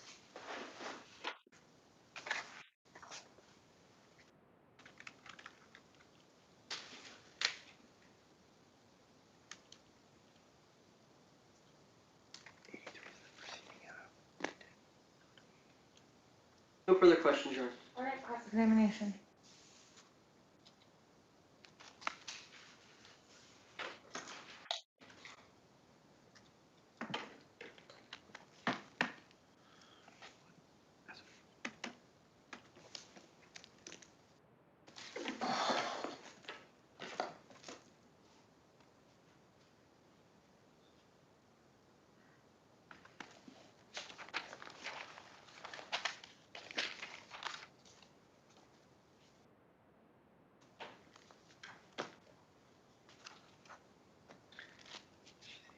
Mr. Vasco, are you putting that up or are they? That's not me. Can the state? Oh, certainly, Your Honor.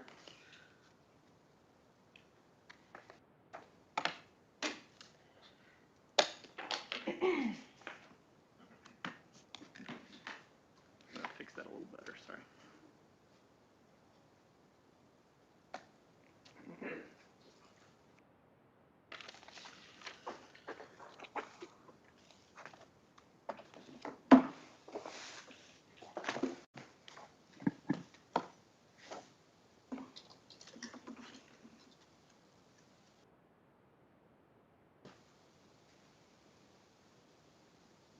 Hello, good afternoon, Ms. Coral.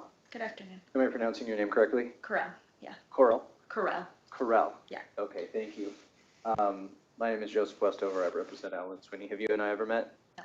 Okay. Have we ever spoken on the phone? No. Okay. I just want to talk to you briefly. I don't think I have too many questions for you today. So you found out about this August 22nd rally, you said, from a lot of different Instagram feeds. One of them would have been pdx.blm.events. Yeah, I think so. Okay.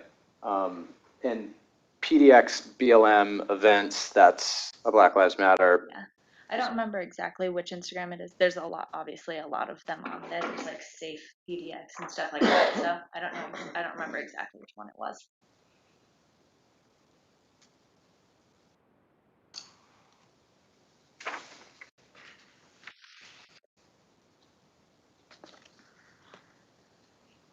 Show you something just real quick and hope that it'll jog your memory.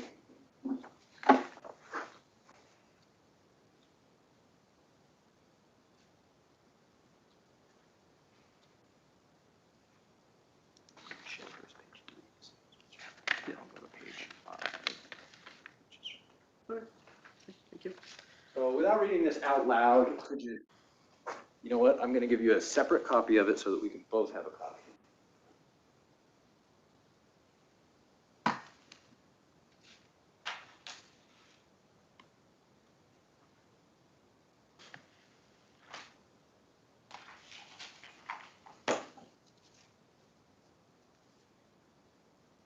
So take a look at that. Is it pretty clear to you what that is? Yeah. Okay. Can you first look at page 3?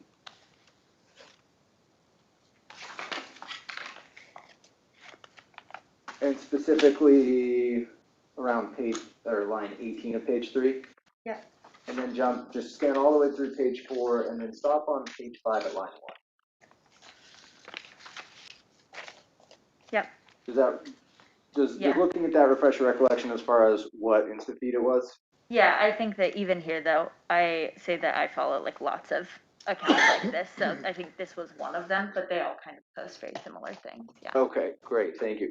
And in that case, there was, for this event, August 22nd, it was a big call for folks to come out. So obviously, just for the record, you were familiar with BLM before you attended this protest on the 22nd. We saw sort of and just to be clear, the push for folks to come out was people who are in support of Black Lives Matter. That's what the call for was. The first exhibit that we saw was a series of motorcycles coming through. Yeah. That was around the time you got there. Yeah. And then the last exhibit we saw, or near the end, was Alan Swinney pulling a gun out, as you testified. Various videos in between. You don't remember how long you had been there before? I don't remember, especially now. Okay. Is it fair to say that things had just sort of been escalating from the beginning? I think that it was more like kind of a roller coaster. I felt like there were times where it would be really chaotic and then it would die down. Okay. And there was time to like take a breath and then it just kind of continued to go in waves. Okay.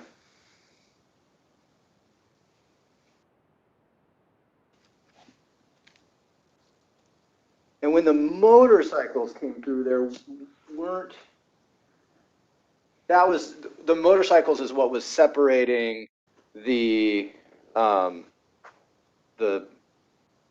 left from the Black Lives Matter group from the people who were there in support of Back the Blue. Yes and no. I feel like that was just right at the beginning, so it didn't feel like there was as clear of a divide right then. What do you mean by clear of a divide? There just weren't as many people that were lined up. I felt like the line really established when there was like a line of shields. So okay. yeah, Yeah, the motorcycles came in, but there just weren't as many people for it to clearly feel like you knew where everything was aligned. Gotcha. Were you aware, in those videos, you can see people back up against the Justice Center. Many of them have flags, various things. Were you aware of what that group was? What the other groups that were there? Yeah, it felt like there were a lot of other groups there. There was a lot of QAnon people too, lots of QAnon imagery and stuff. There was lots of Back to Blue, lots of flags. Okay, and Back to Blue being a pro-police, Yes. a police support group. Is it Thin Blue Line? Is that right? Yeah. Folks there, that's also pro-police group. Yeah. And those are the people that are sort of up on the steps at the Justice Center? Yeah. Okay. Is it always easy? How many of these things have you been to? I was going just about every day since George Floyd's death. Okay. And is it always easy to tell who somebody is there to support? For the most part, it usually is. Okay. I can't think of a good instance where I was really questioning whether somebody's on a certain side. Okay.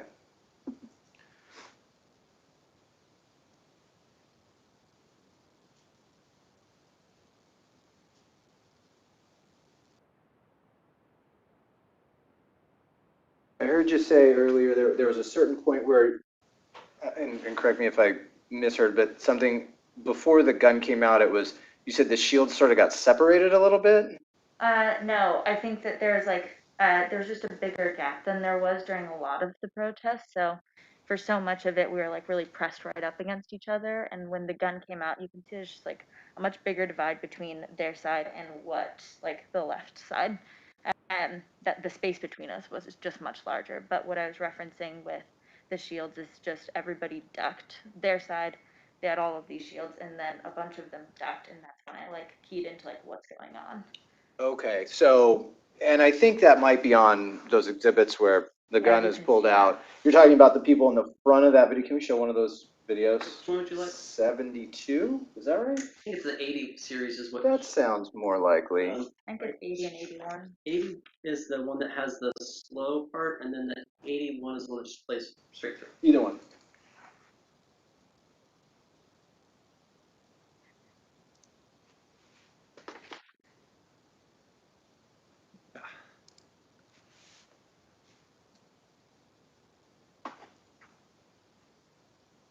So can we pause it here for a second?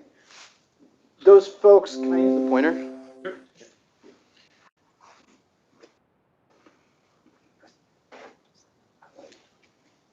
Are these guys you're talking about? Yes.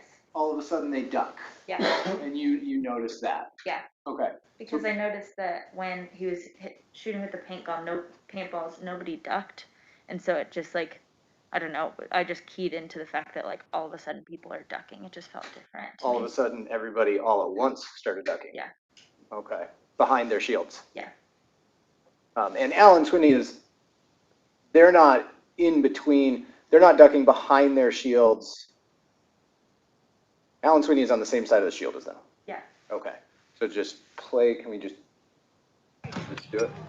So there they are, they duck. Is that what you saw? Okay. Thank you.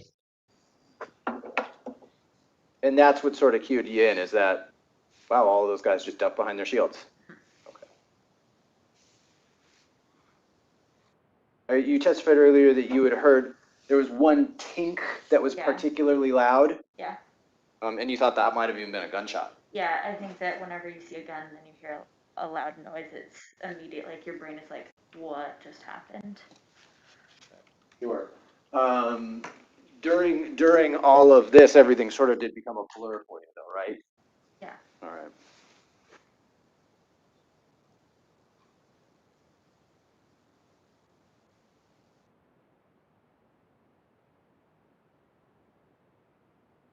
Snack block, does that sound right for the van? Yeah, that's it. Is that a sort of a play on black block? Yeah, and they had a lot of, as it sounds, they had a lot of like snacks and supplies and stuff like that. Okay. And there were actually, there were two vans parked on the road that day. The snack block van is off to the right of this. Yeah. And the other van, there's a green van that's parked on the side of the road as well, that's off to the left. Yeah, I think that's reversed though. But yeah, there's two. There's a dark green one and then there's like a white one. Okay, and so the orientation here, if somebody were to, what direction generally is the camera? Oops, can we keep that back up? Sorry, yeah.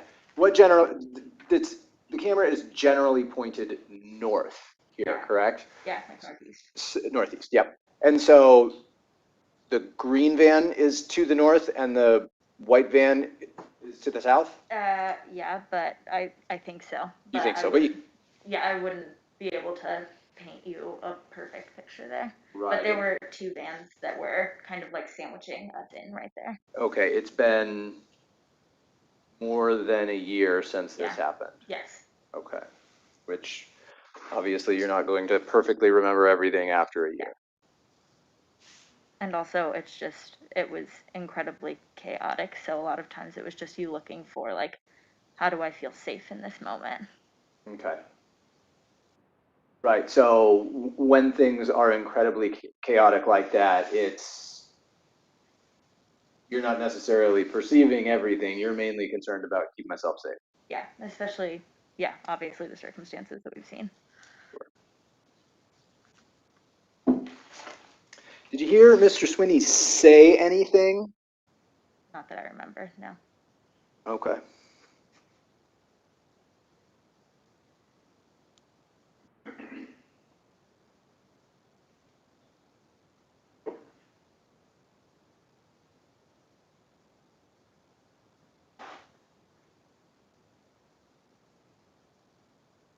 Don't think I have any more questions, but let me just make absolutely certain here.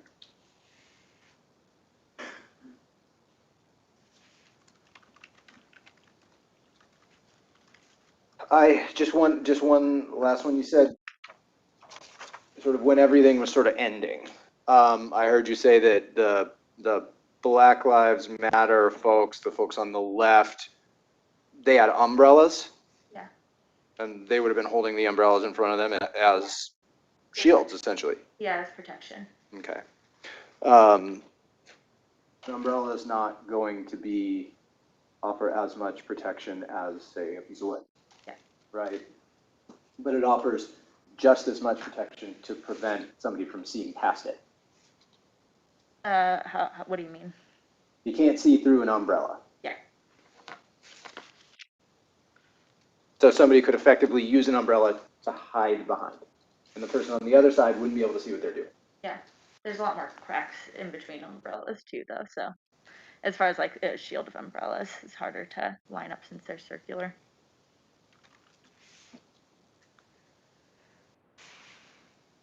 One final thing, you said the right-wing folks left south, so they were heading to the south. Yeah. And then after that, the police came out and they were grabbing people in the park. Yeah, I didn't see any of that though. Honestly, I don't know how I missed that, but I didn't know that until after the protest. So I was walking south and then whatever that street to the south of the Justice Center is, walked down that way, and then I was basically circling around the plaza, but I didn't see any of the cop stuff happening. Okay. Police didn't come out until after the right-wing guys left. Honestly, I don't have any recollection of the police at all. I didn't see them at all. So your testimony earlier about talking about I heard you testify earlier that you said that. I knew that they came in, like I'd heard about it after, and I like obviously heard them during the protest, but I didn't know that they like came in and swept until like watching a video later. So I knew that had happened now, but in the moment I didn't know that they were sweeping things up at that point. But they were getting people out of the park. I think so. I guess that's like what I heard, but I was in the park. Here, I'm going to object. The witness already testified she doesn't know. She wasn't there. She didn't see it. No further questions. Any redirect? Just one moment here. No further questions, Your Honor. All right. Ms. Kroll, you are free to step down. Thank you very much. Do you want me to just leave this up? That's fine. Thank you. Your Honor, it's going to be a little bit out of sequence, and with defense's permission, I'd like to call a short witness, that would be Officer Braun. Yeah, we were anticipating that. So that's what we'll do, it's a shorter witness. Thank you.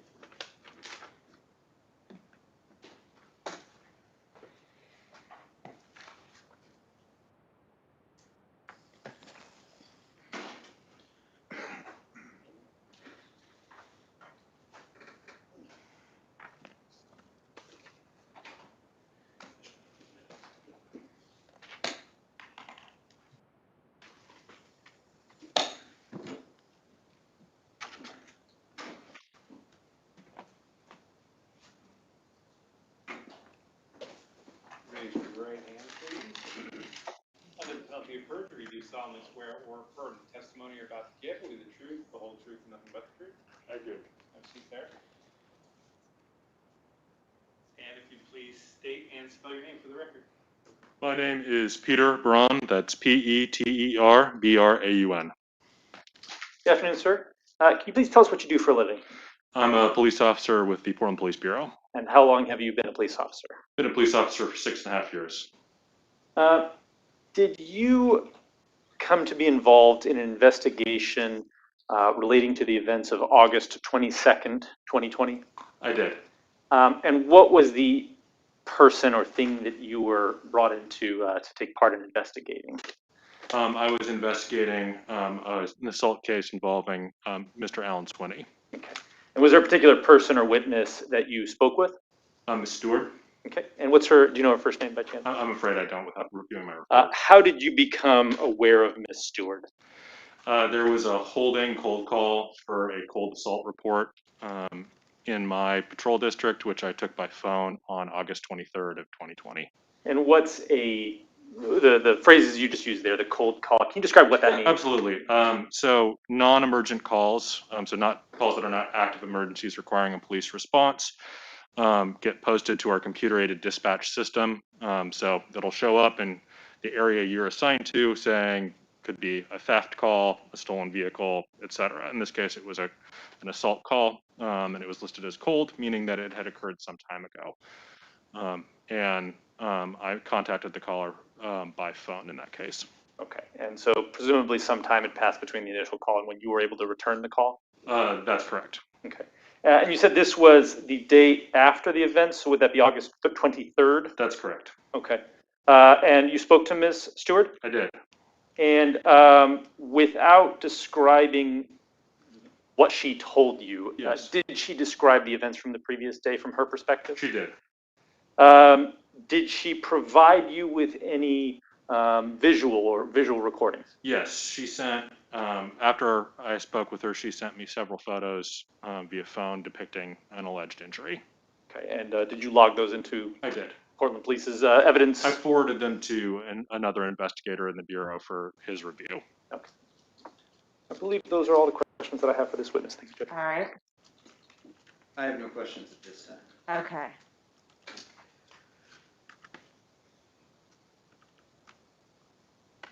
You may step down, officer. Sorry. As far as short witnesses, that's the last short witness. There are a few matters that I'd like to take up with the court that maybe we could use with the last half hour of our time, if that's acceptable. Okay. So, members of the jury, we'll cut you loose for the day. Do you want them leaving books in here or taking them to the jury? No. Why don't we bring, for the evening, why don't we bring your notebooks at the end of each day, we'll bring them into the jury room. And then we'll see you 9 a.m. tomorrow back in the jury room. Please and thank you.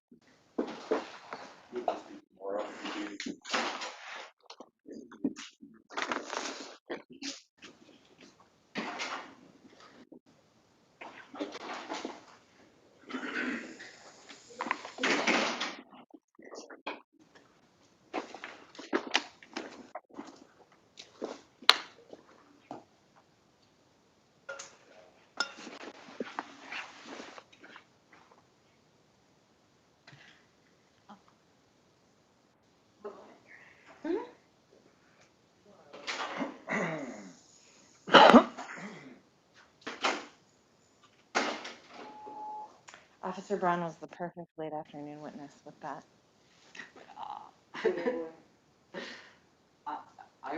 I thought he was going to talk that way the entire time when he first started speaking. I was Joe, like, turn the mic down. oh, okay.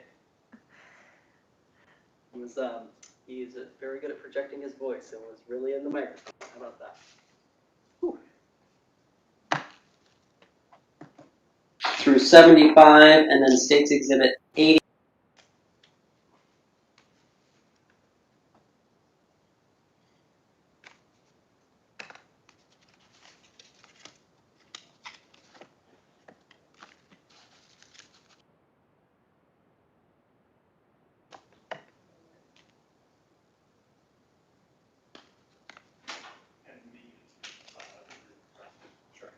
They're all back. Can you guys make just question? Confirm my recollection of the three photos that she, her face, jacket, the injury jewels. Yeah. Yeah. We went out of order, so That's fine. she was our sponsoring witness, and we didn't get to her first. So I just totally forgot about those photographs. no worries. You okay? Yeah. All right. Great. Here's the good news, Your Honor. We're moving well now that we're in the witnesses. So, Yeah. and because the defense and I have been discussing, I think we're close, and I was hoping to use this time to kind of deal with the jail calls. Okay. I've narrowed it down to 3. Okay. And I have, based upon our discussion, we talked about a potential stipulation which would allow for us to basically play the jail calls without even calling a witness. All right. So I'll have to pull up the stipulation. I sent it to them, and then I'll, of course, they. And maybe let's just play out loud the final edited, and I'll give one of these. Okay.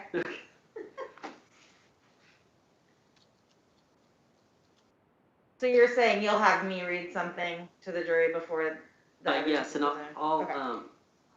I'm sorry, Aaron, I'll bring it up here in just a That's fine. moment. I'm not. Oh. I have Mr. Swinney on transport again at 8:30 tomorrow, just also so that if you guys want to get here, like, but it seems like if we do, well, keep going. I'm sorry, I was just filling the silence. I know what it is. Here it is. I sent it to you, and here it is. Do you want it? You? I think you did. It was the one that you sent to them. Yep, that's the one. It is a weird title, but it. Yes. It was because like I said, I cut and paste off that one. I got it. Here it is. And I certainly meant this as a suggestion and open to any discussion in the courts then. So the reason I say that is because unfortunately I had the title of motion to compel, and that was not my intent by any means.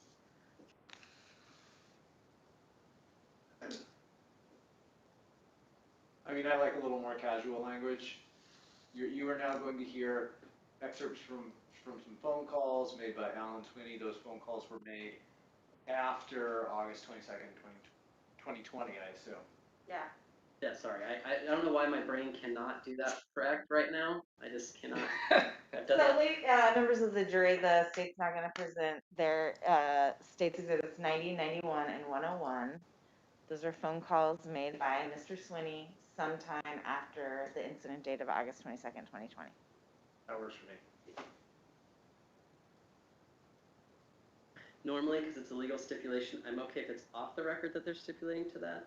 Well, it's on the record. It's on the record. Sorry. Okay. Outside the presence of the jury is what I meant to vocalize. So stipulated. Okay. All right. Then, all right. Then we can now hopefully listen to those calls. And is it? In the exhibits. 2 of them should. Well, 2 of them should be, but maybe not. So I should probably write down what I just said, so I remember. Just make sure to save the file before. I'm doing it on OneNote now. Which 90, 91, and 10. I'll have to look at my list, but I believe it's 101.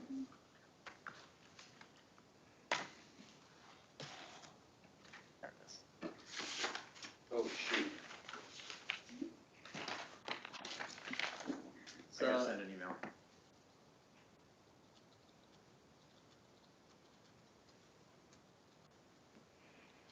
Yeah, because I don't think we actually, yeah, so 101 would be, Mr. Kenyon, is that correct, that 101 has not been entered yet?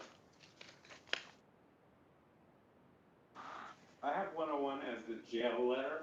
Oh, yeah. You switched it, it was 102, Yeah, and then you made the jail letter 101. I like to do that to myself. All right, so we'll make jail letter there, and it can be, so it'll be like 102? 90, 91, 102.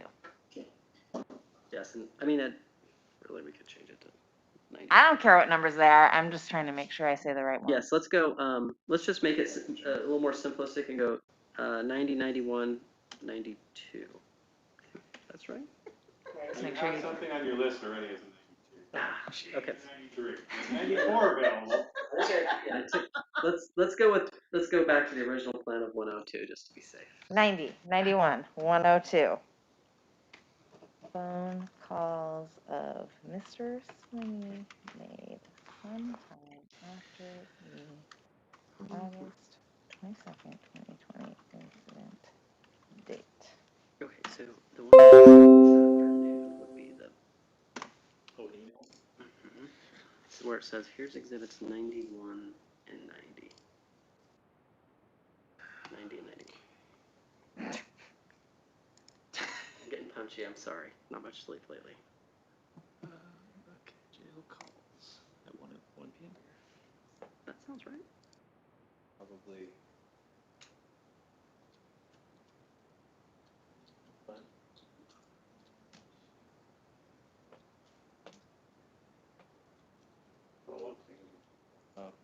God, no, it's 102. Oh, God, I cannot keep it straight.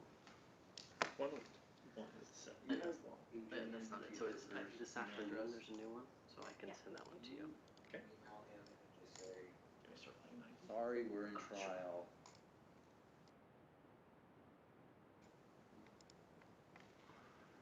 Off the record for a minute. Sure. Thank you.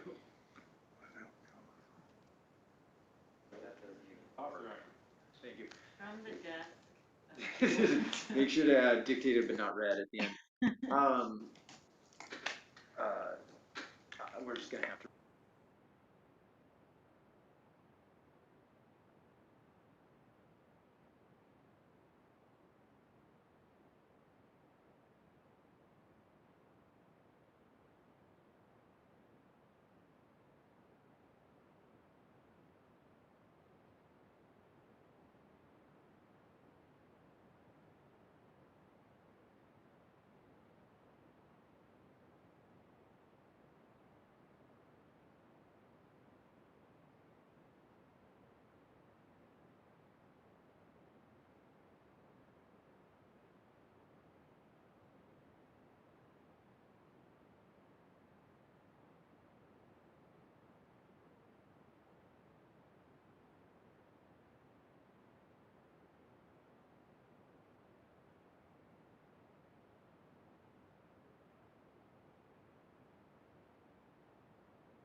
Neither license. I'll pass you out a bear mace, and that way whoever's license I still got at the end of the day owes me some bear mace. It's like $42 can. It's $500 worth of bear mace.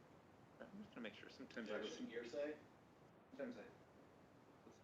Faster speed for time. I just want to make sure I'm not doing that. Okay. It's worth every penny when you get. Listen to it through and then we can. Well, yeah, none of that matters. It is. It's worth every penny. But yeah.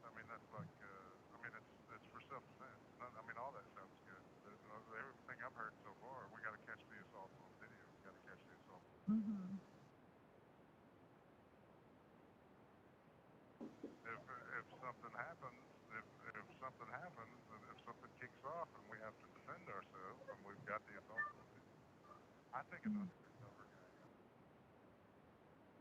got it. Because if you watch the videos of the rally, you can see when I lost it. So we were still like from the time. Sorry, I don't think this is the correct one. I apologize. Well, that was the one where they're talking about the videos and stuff, and that's not the one that we're trying. That's not the exhibit you're trying to put in? No. Let me see if I have. I'll start with one of the other exhibits. This is 90. You must use your assigned personal identification number or PIN. We have it where it's cut out. Do So. not allow another inmate to use your PIN. Use of another inmate's PIN may result in disciplinary sanctions or additional criminal charges. Do not ask the called party to transfer or connect you to another person or number. Okay, now that one was my fault, not Nathan's. We're trading off. I'm happy to blame both of you equally. Perfect. It wasn't me who shot the girl with a paintball. Did she deserve to get shot with a paintball? Yeah. She's in a violent mob, right? So like, I mean, that's what happens to you when you get mixed up in violent mobs, right? Did she deserve to get shot with a paintball? Yeah. Am I glad she got shot with one? Yeah, I am. But I didn't shoot her with it, and I can prove that. And that guy that got hit in the eyebrow, like, I told him to get away from me several times, and he wouldn't get away, and he was blocking somebody who was coming up to us, who was sneaking up behind him to assault me, and he incidentally got hit with a paintball in his eyebrow. Too bad for him. He doesn't need to be hanging out in violent mobs. He's lucky the guy behind him didn't throw a Molotov cocktail, because if he did, it might not have been a paintball, it might have been something else going through there. So, I mean, he should consider himself lucky, and he should quit hanging out in violent mobs, right? So, like, both of those. You want to hear the other ones, or you want to argue about that one? Just the thing of, I can prove it. I didn't shoot the woman, and I can prove it. Again, it's evidence that potentially shifts the burden. I'm happy. Sorry, I'm happy to try to edit that out. That I can prove it part. Yeah, if you take I can prove it out, then. All right, if you're happy to edit it out, I'm happy to have you edit it out. Yes, that's why we're going to have this discussion now. Okay. So. And I'll play number 91. That girl that got shot with a paintball, that wasn't my paintball. She can't prove that was you. No, right, but yeah, she can't prove it was me. And the eyebrow, there's a reason why he got shot with that. Like, he should be thinking. Guys behind him were throwing Molotov cocktails. Wouldn't I have ammo, right? Because, like, I'm not going to sit there and let somebody throw Molotov cocktails at me because there's some dumbass standing in between us, right? So, like, yeah, that is the learning thing. The only thing I need to hear out of that motherfucker is a thank you, right? I'm handing out life lessons. All right, compliment. Obviously, I just see on the screen, and in an effort to prevent it from being an issue, the tab is entitled Jail Calls. Can we change the name of that tab? Yeah, I mean, so my plan, so the court's clear, is that we'll have a file that says exhibits. Okay. And we'll also get rid of all the stuff where it says edit audio cut. It'll just say exhibit 90, Okay. exhibit 91, and that's it. Great. I'll try to. And then is there a third one? Yes. Okay. Hoping that we'll be able to locate it. Let me just see.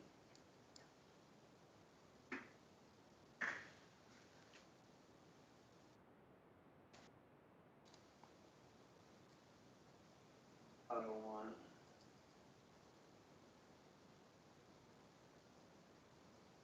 $500 worth of bear meat. Yeah, I mean, that's like, and it's for self-defense. I mean, I think it came off of me. I don't know when exactly. on our side. That's it. No, it's not. Also, I have the Bellingcat video. It's 100. It's an audio clip, but yeah. Ben, right? We'll just make sure it all matches up. This confusion here with this exhibit 101 was that it was a phone call about the Bellingcat video.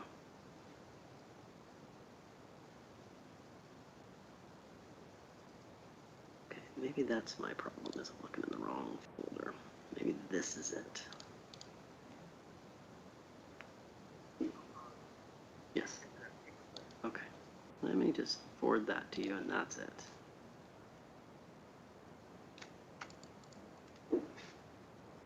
Okay, this is one.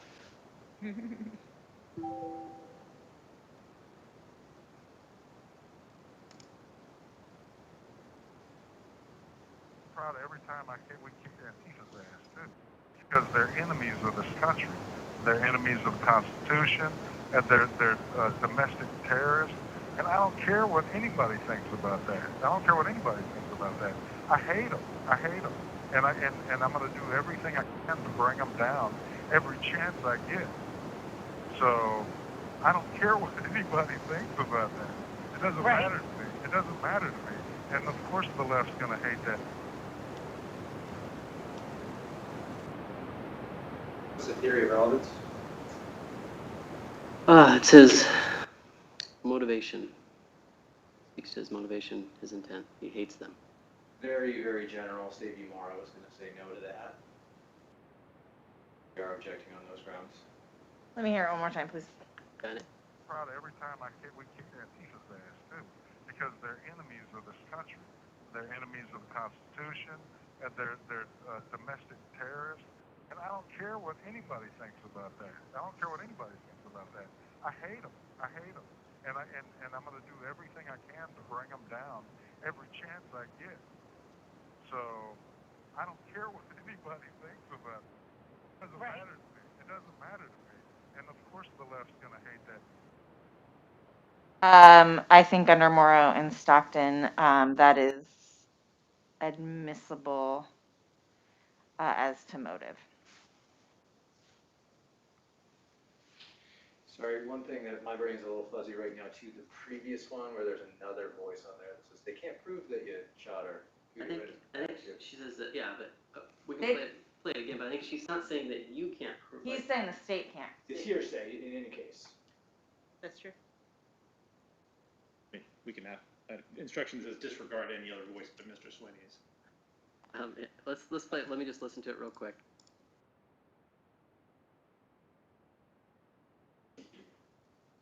Number, I'm sorry, 90 or 91?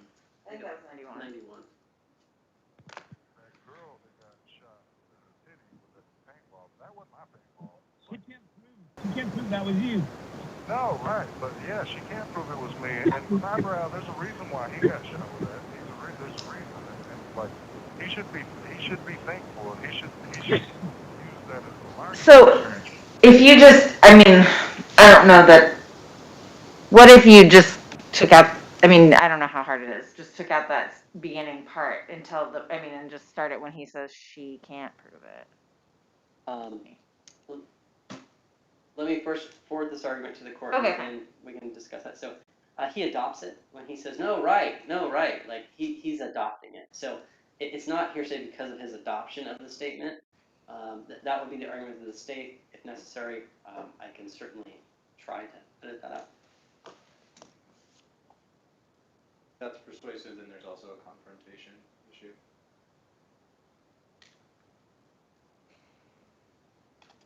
I mean, in what way? Because he's actually agreeing with Mr. Swinney. So it's not, I mean, like, confrontation to me is that you need to have a right to cross-examine somebody. And what would you cross-examine him on?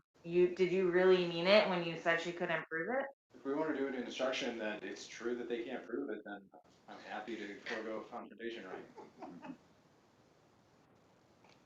Judge, I think probably I'll just edit that part out. I mean, in reality, it only helps the defendant, so I'll just take it out. I mean, that's and fine. I need to say, like, kind of all of this side snickering all the time is going to wear on me by the end of this trial if we cannot just be professionals. Okay. Let me take it a step back then and say the exhibit is fine as it stands. So you no longer are objecting to 91? Correct. Okay. All right.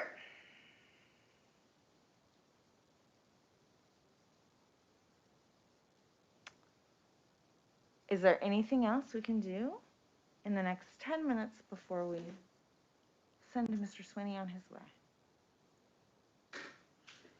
That piece. Quickly, just since we do have the time, we were provided a couple of items in discovery from the defense. These appear to be from, I'm not sure, blog or social media post of Ms.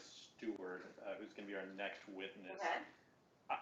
I was provided them without necessarily context of whether they're intended to be used or in what context.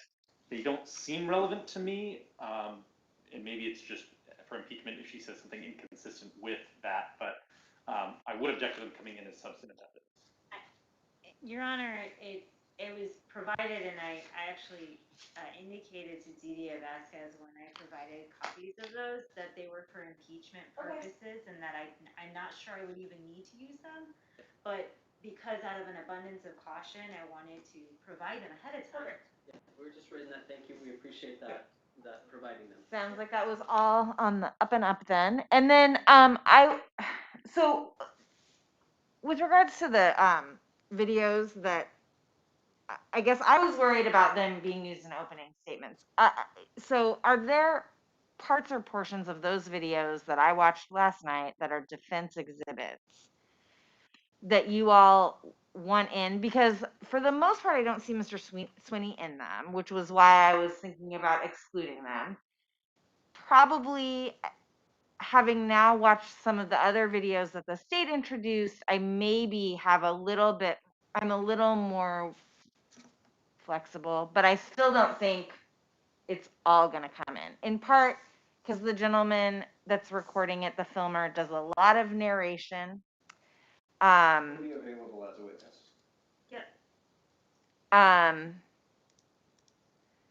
Okay.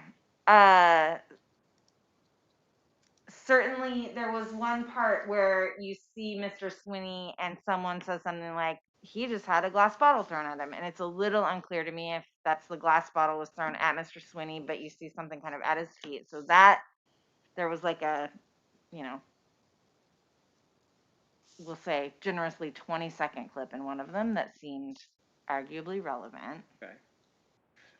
Ms. Desai has been handling those. She's been watching them more recently than I have, so I will defer to her on what we're doing with them. In the alternative, I mean, I could review them tonight, and if I'm still insisting on offering them, I'll let them know as soon as I have. I mean, it would be helpful for me to, because let's see,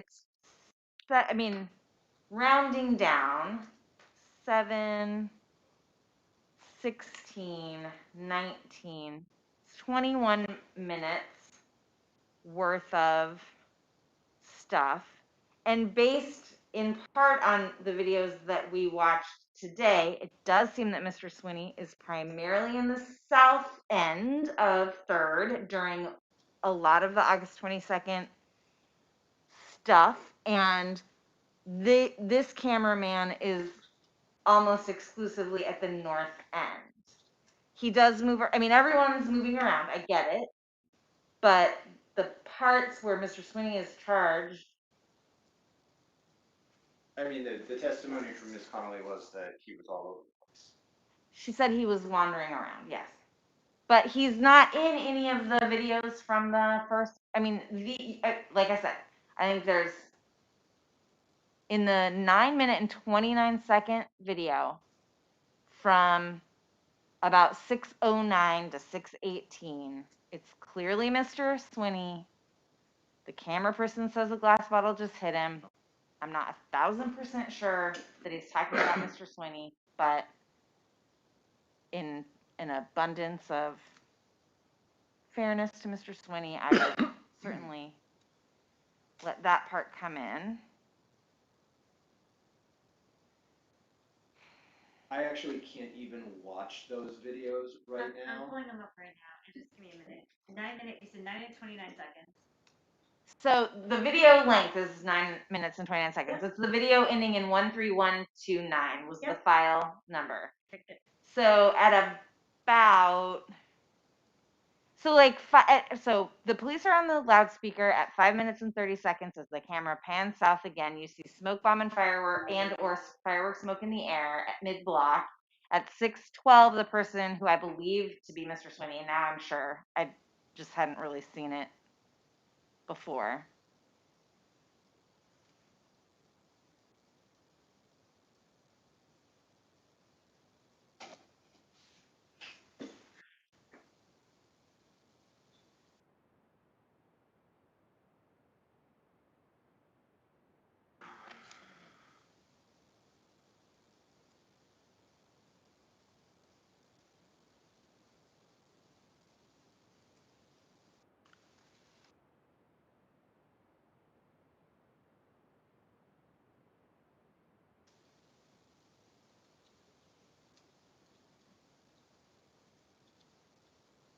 I mean, Your Honor allowed testimony from Ms. Connolly about the general chaotic nature of the event without any regard to whether Alan Swinney was in the immediate vicinity. Just because those cameras happened to be on Alan Swinney, your ruling was, well, that's obviously Alan Swinney and that's obviously the day. Alan Swinney is obviously there, and those are obviously the day. But how is it relevant? It's relevant. I mean, the state's videos are relevant because Mr. Swinney was in them or Ms. Connell was in them. Now you're making me say her name wrong. Carell was in them. Yeah, sorry. That's why the state's videos were relevant. There's parts of the videos where Mr. Swinney is in them. Those are relevant. I mean, Mr. Swinney's not in the first video of the motorcycle coming through. That came in. It's okay. It's the general. I don't think you objected to that video, did you? Sure did. You did? Did not. Okay. Right. I just, when there is, it helps to paint a picture of the scene of the day. I feel like the painting's fairly clear. If there are parts of these videos that you think paint a picture in a different way that Mr. Swinney certainly, again, if he testifies, for example, there's the video where the dude is holding the knife and yelling, like, come on, let's go. And then other people on as I'll just continue to use the language that's been used throughout trial, on the right side or the Justice Center side say, he's got a knife. So Mr. Swinney takes a stand and says, I heard them say that guy has a knife. I feel like that video comes in. But otherwise, how is it relevant? If he didn't know that guy had a knife, how is it relevant? I understand Your Honor's ruling. Okay. I do have actually one clip that I think is relevant based on Ms. Carell's testimony, Your Honor. Video ending in 13:59 at the 1 minute and 23 second mark, there's the umbrellas that you see from protesters. Ms. Carell testified that The one with the thing around it too? Okay, yeah. umbrellas, and Ms. Carell testified that she was right there, and that was right around the time that the gun was pulled right across from there. So while Mr. Swinney is not in there, that is his vantage point, and that is supported by Ms. Carell's testimony. Okay, and I will also say at a minute 56, you hear someone yelling, Alan, Alan, Alan. You don't see Mr. Swinney, but I would say he's probably there at the time. So let's watch that video. Let's see if the state has any. Okay. And I'm sorry, what was the number? I missed that. 135944. It's 2 minutes and 23 seconds. And it's at the 1 minute and 23 second mark. 123? Yep.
And do we have to show that part? Okay, so if you want to show from like a minute 23 to just before the nude woman is in there, I don't have a problem with that. Right about the 2-minute mark, I guess, or a little before. No, 120.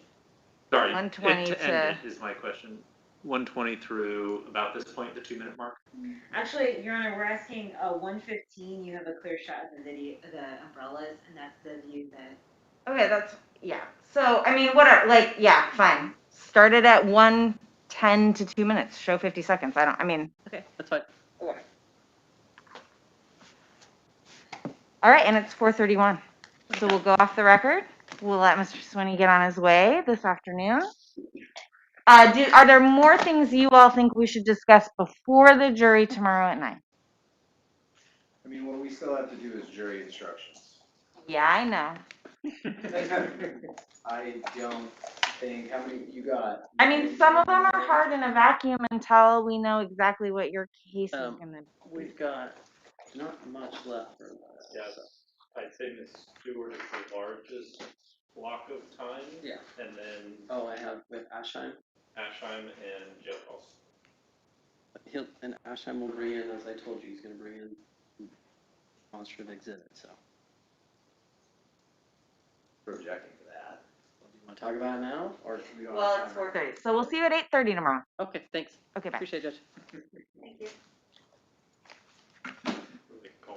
Yep.